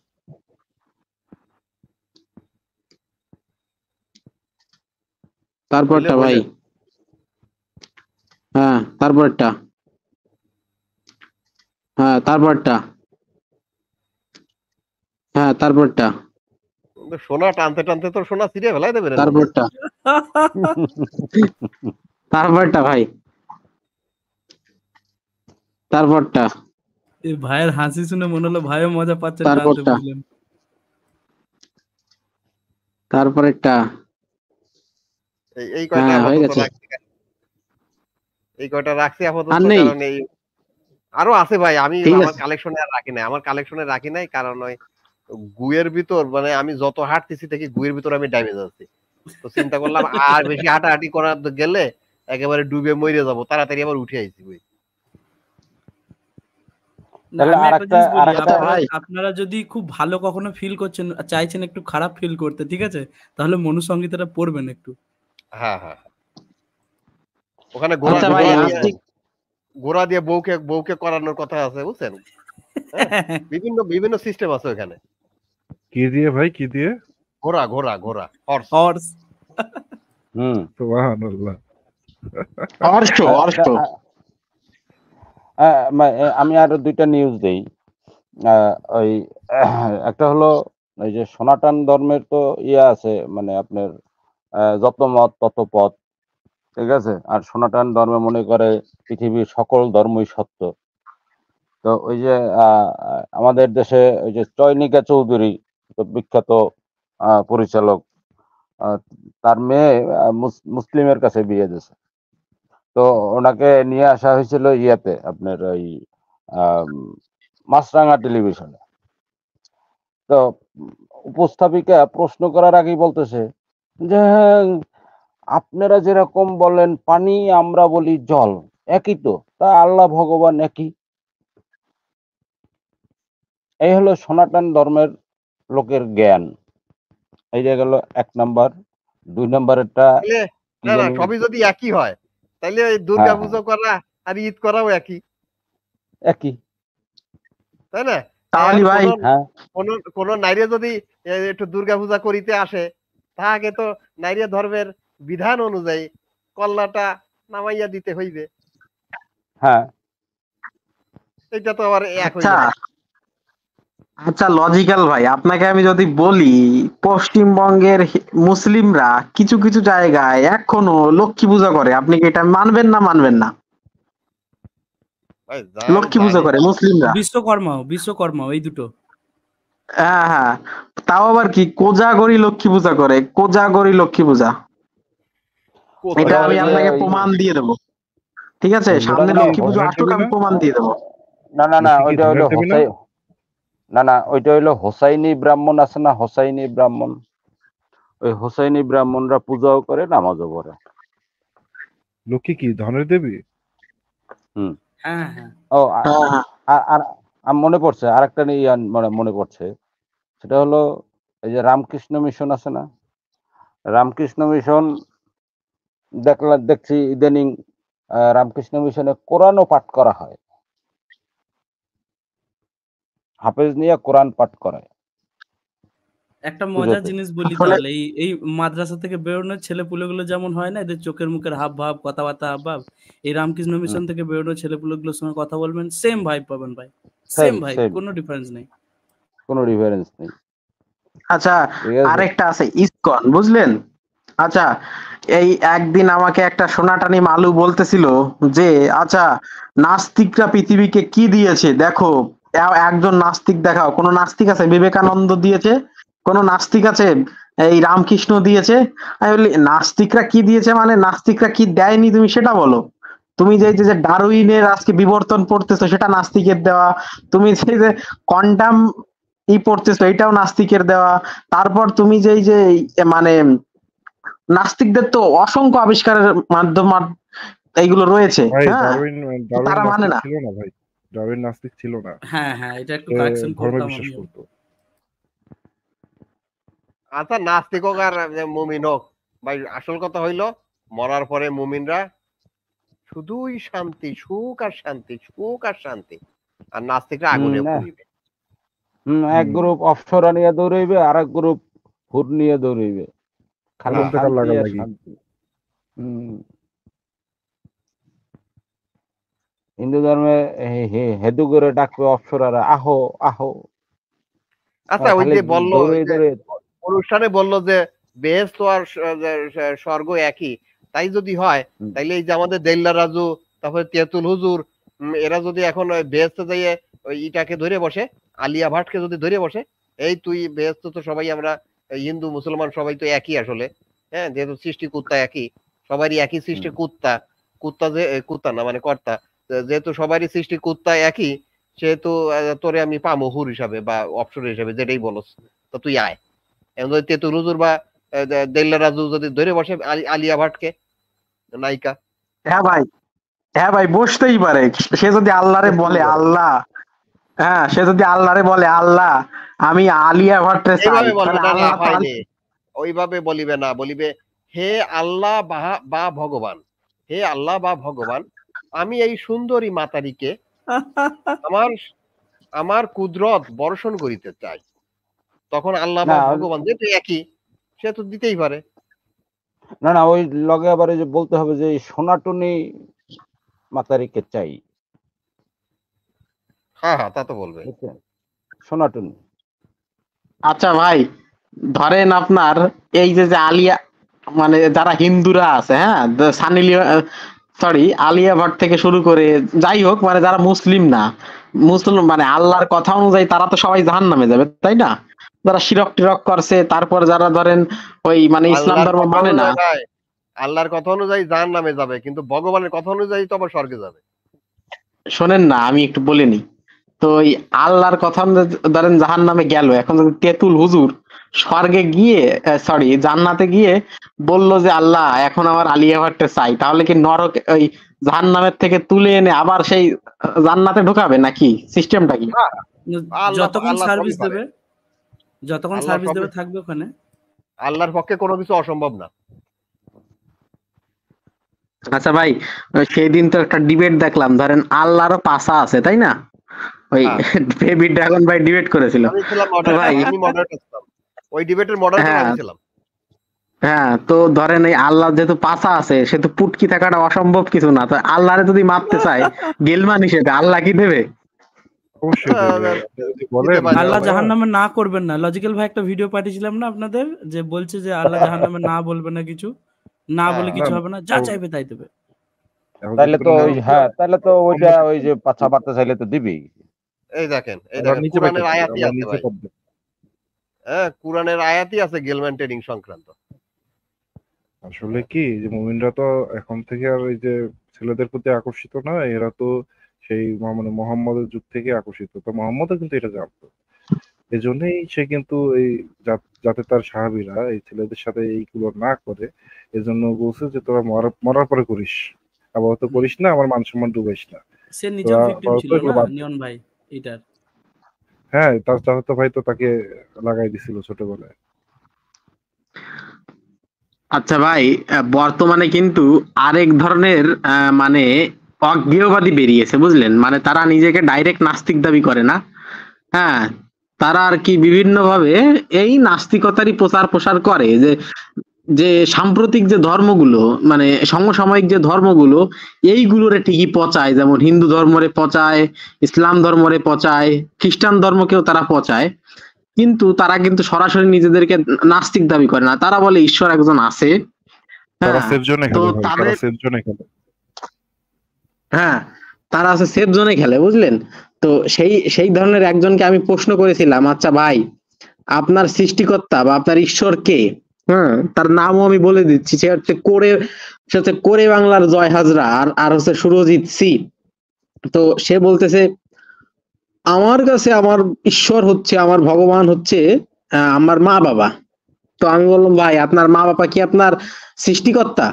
বলে হ্যাঁ আমার মা বাবা আমার সৃষ্টিকর্তা। আমি ভাই সৃষ্টি বলতে আগে কি বুঝেন?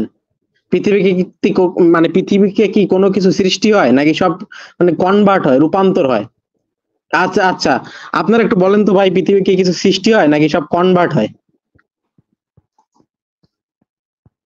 না রূপান্তর ভাই হয়, আমরা তো, তৈরি হয় বা রূপান্তর হয়। আমাদের কাছে তো কোনো প্রমাণ নাই যে মানে থেকে মানে সৃষ্টি বলতে যেটা বোঝা যায় যে একদম নাথিং থেকে কিছু তৈরি হওয়া বা সৃষ্টি হওয়া, কিন্তু এরকম তো আসলে আমরা কখনো দেখতে পাই না। আমরা দেখি রূপান্তর, একটা পদার্থ থেকে আরেকটা পদার্থে রূপান্তর, বা যে কোনো কিছু জৈব বা অজৈব সবকিছু একটা পদার্থ থেকে আরেকটা পদার্থে রূপান্তরিত হয়, এটাই আমরা দেখি। তৈরি করতে পারি মানে আমরা সর্বোচ্চ, যেমন যে কোনো কিছু আমরা তৈরি করতে গেলে কিছু একটা লাগবেই, কিন্তু জিরো থেকে একেবারে তো আমরা কিছু হতে দেখি না। কারণ যদি সেটা হয় সেটা আলাদা ব্যাপার, বিজ্ঞানের আলাদা ব্যাপার, কিন্তু আমরা দেখি না এটা। তো এবং এই জন্য বর্তমানে আমাদের কাছে বলি এই না। প্রমাণও আছে যে অজৈব যৌগ থেকেও জৈব যৌগ তৈরি হতে পারে। হ্যাঁ সরি ইন্টারাপ্ট করার জন্য, বলুন। না বলুন, সমস্যা নেই।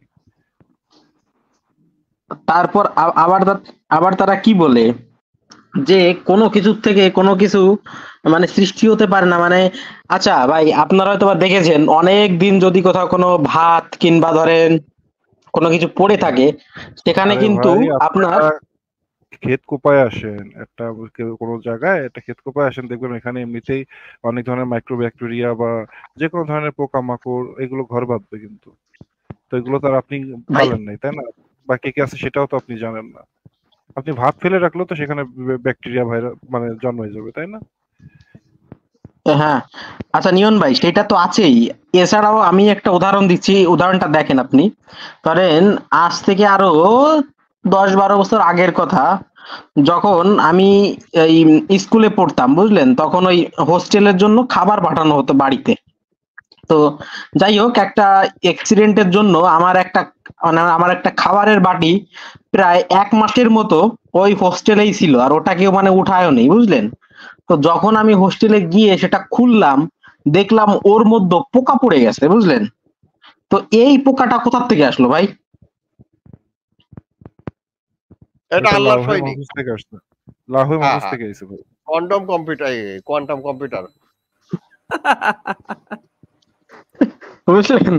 তো এইগুলো মানে কিভাবে আসছে? এইগুলো ধীরে ধীরে ধীরে ধীরে ওই যে মানে ইসের থেকে ভিতরে যে অক্সিজেনটা ছিল, সেই অক্সিজেনটার থেকে আপনার ব্যাকটেরিয়া তৈরি হয়েছে, সেই ব্যাকটেরিয়ার থেকে অ্যামিবা তৈরি হয়েছে, অ্যামিবা থেকে এককোষী জীব অ্যামাইটোসিস প্রক্রিয়ায়, অযৌনজনন প্রক্রিয়ায় তারা মানে বংশবৃদ্ধি করেছে, এবং ধীরে ধীরে ধীরে ধীরে 1 মাসের বিবর্তনের মাধ্যমে বড় বড় এক একটা পোকা সৃষ্টি হয়েছে নাকি? হ্যাঁ, এবং অবশ্যই এখানে বিভাজনেরও একটা ব্যাপার ছিল। হ্যাঁ,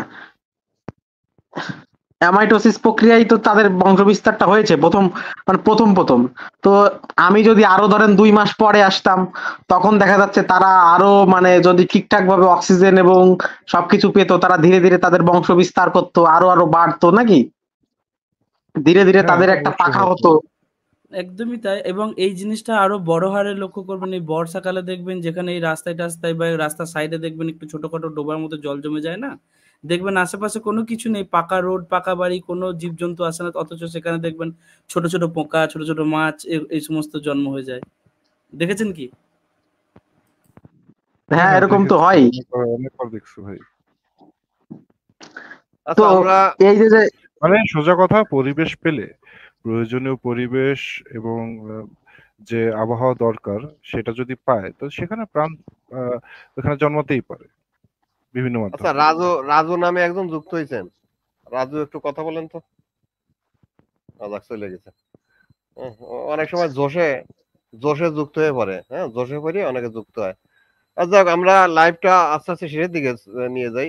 অনেক ইয়ে হয়ে গেছে আমার এখানে, অনেক রাত হয়ে গেছে, ঘুমাতে হবে।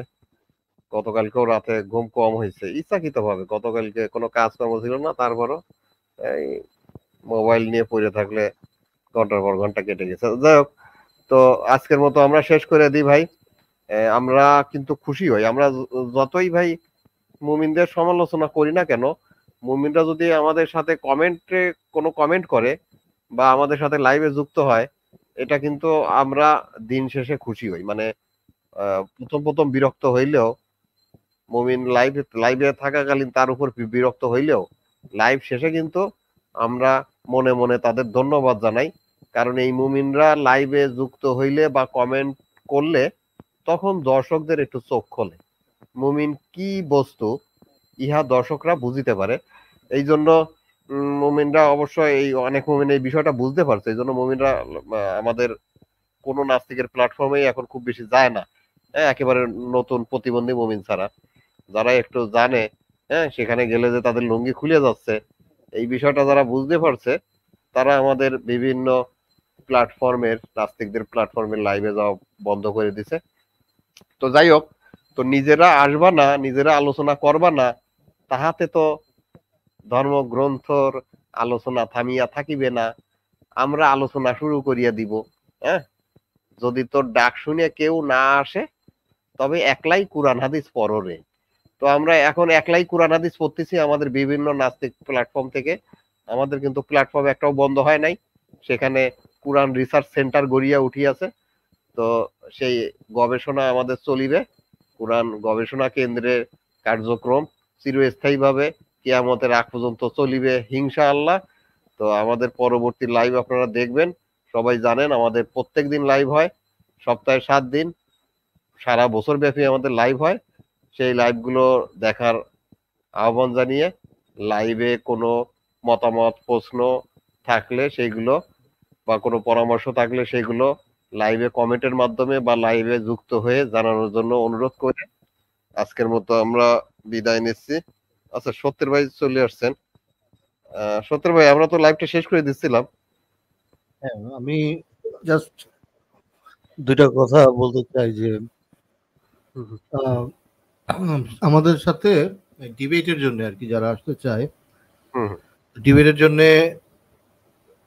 আমার সাথে দু একজনের কন্ট্যাক্ট হয়েছে, তারা আসবে। একজনের সাথে ডেট ফিক্স হচ্ছে, আর আর ওই সাকিবরা যদি আসতে চায়, সাকিবরা অবশ্যই আমার প্ল্যাটফর্মে আসতে হবে। আমি ঠিক করছি যে আমার প্ল্যাটফর্ম ছাড়া অন্য প্ল্যাটফর্মে যদি আমি দেখি যে তারা নিরপেক্ষ না আর কি, সাকিবদের মতো দুই নাম্বারই কোনো প্ল্যাটফর্মে যাব না। অ্যাটলিস্ট তাদের ভালো একটা রেপুটেশন থাকতে হবে। তো সেরকম প্ল্যাটফর্ম ছাড়া, যেমন আমার কিন্তু গতবার তাদের ওখানে গেছিলাম, ওদের মডারেটর খুব ডিস্টার্ব করে ডিবেটের মাঝখানে, তো যে কারণে ওখানে যাওয়া সম্ভব না। তো তারা যদি আসে তাহলে আমাদের প্ল্যাটফর্মে ডিবেট করতে পারে। আর একটা বিষয় হচ্ছে যে আগামীকাল আমাদের ধার্মিক থেকে নাস্তিক হওয়ার কাহিনী, আমাদের ওইখানে আমাদের অতিথি আসবেন কালকে। উনি আমাদের একজন বিশেষ অতিথি থাকবেন বেবি ড্রাগনের অনুষ্ঠানে। আমাদের যে ফরিদ ভাই উনি লাইভ করে অনেকে জানেন, তো ফরিদ ভাই আসবেন। এবং এর সাথে অ্যাভেঞ্জার্সের সীমান্ত পথিক, ওনাকে আনবো, ওনার কাহিনীটাও শোনা উচিত। তো উনি হয়তো এই সপ্তাহ না হলে আগামী সপ্তাহে ওনাকে আনবো। যদি ওনাকে বলি যে বৃহস্পতিবার দিন আসতে, তাহলে বৃহস্পতিবার দিন আসতে পারে, কিন্তু আমি চাচ্ছি যে এক সপ্তাহে একটাই থাকুক, একজন গেস্টই থাকুক। আমরা যত কম মানুষ অ্যাড করা যায়, এত বেশি মানুষ অ্যাড করলে আসলে জিনিসটা হয়ে যায়, আমরা কন্ট্রোলে থাকে না আর কি। তো বেবি ড্রাগনকে বলবো যত কম মানুষ অ্যাড করা যায়, পারলে আপনি লিঙ্কটা দিবেন না বাইরে, আমরা শুধু ইনভিটেশনের মাধ্যমে মানুষকে অ্যাড করবো, তাহলে আলোচনা ভালো হয়। তো এইভাবে আমরা চালাবো। যখন উন্মুক্ত আলোচনা থাকবে তখন লিঙ্কটা আমরা বাইরে দিব। তো এটাই বেটার হবে। তার জন্য আমরা চাই যে আলোচনাটা গঠনমূলক হোক। আমরা প্রতিদিন 6-7 ঘন্টা আলোচনা করে কিন্তু সারমর্ম খুবই এটার কম থাকে আর কি। দেখা যায় যে কাজের কাজ খুব কম, বেশিরভাগই আমাদের এমনি ফাও পেঁচা হচ্ছে। তো এই কারণে তো আগামীকাল আসবেন, আমরা কাহিনীগুলি শুনবো আগামীকালকে। আর শুক্রবার রওশন ভাইয়ের সাথে আমরা আমাদের ভূগোল পাঠ, এর সাথে আমানুদ্দিন ভাইয়ের তাফসির, কোরআনের তাফসির থাকবে। শনিবারে আমরা আবার কোরআনের বৈজ্ঞানিক ভুল, এবং রবিবারে কোন একটি বিশেষ টপিকে লাইভ হবে। তো সবাই সুস্থ থাকবেন, ভালো থাকবেন। ধন্যবাদ আজকে যুক্ত ছিলেন যারা। লজিক্যাল ভাই, অনেক ধন্যবাদ আজকে। হ্যাঁ, আপনাকেও ধন্যবাদ। আর দর্শকরা যারা এখনো পর্যন্ত আমাদের লাইভ শুনতেছেন, অনেকে অনেক রাত পর্যন্ত শোনেন, অনেকের হয়তো ভালো লাগে আমাদের লাইভ, এই জন্য থাকেন, শোনেন। আমরা চাই নতুন নতুন দর্শকদের কাছে আমাদের মানে যে আমাদের কথা ঠিক না, আমাদের এই ধর্মের যে গ্রন্থের ভিতর যা যা আছে, ধর্মের গ্রন্থের ভিতর তথ্যগুলো যেন নতুন নতুন নতুন প্রজন্মের মানুষের কাছে পৌঁছায়। যত বেশি পৌঁছাবে ততই ধর্মান্ধতা দূর হবে, আমরা এটা দৃঢ়ভাবে বিশ্বাস করি। তো যাই হোক, আগামী দিনকে আগামী কালকেও লাইভ আছে, প্রতিদিনই লাইভ আছে আমাদের, সপ্তাহে 7 দিনই। তো সেই লাইভগুলো সবাই দেখবেন। কারো মন্তব্য থাকলে, প্রশ্ন থাকলে সেগুলো জানাবেন। তো আপনারা সবাই ভালো থাকেন, সুস্থ থাকেন। আবার দেখা হবে এই কামনা করে আজকের মতো বিদায় নিচ্ছি। সবাইকে ধন্যবাদ।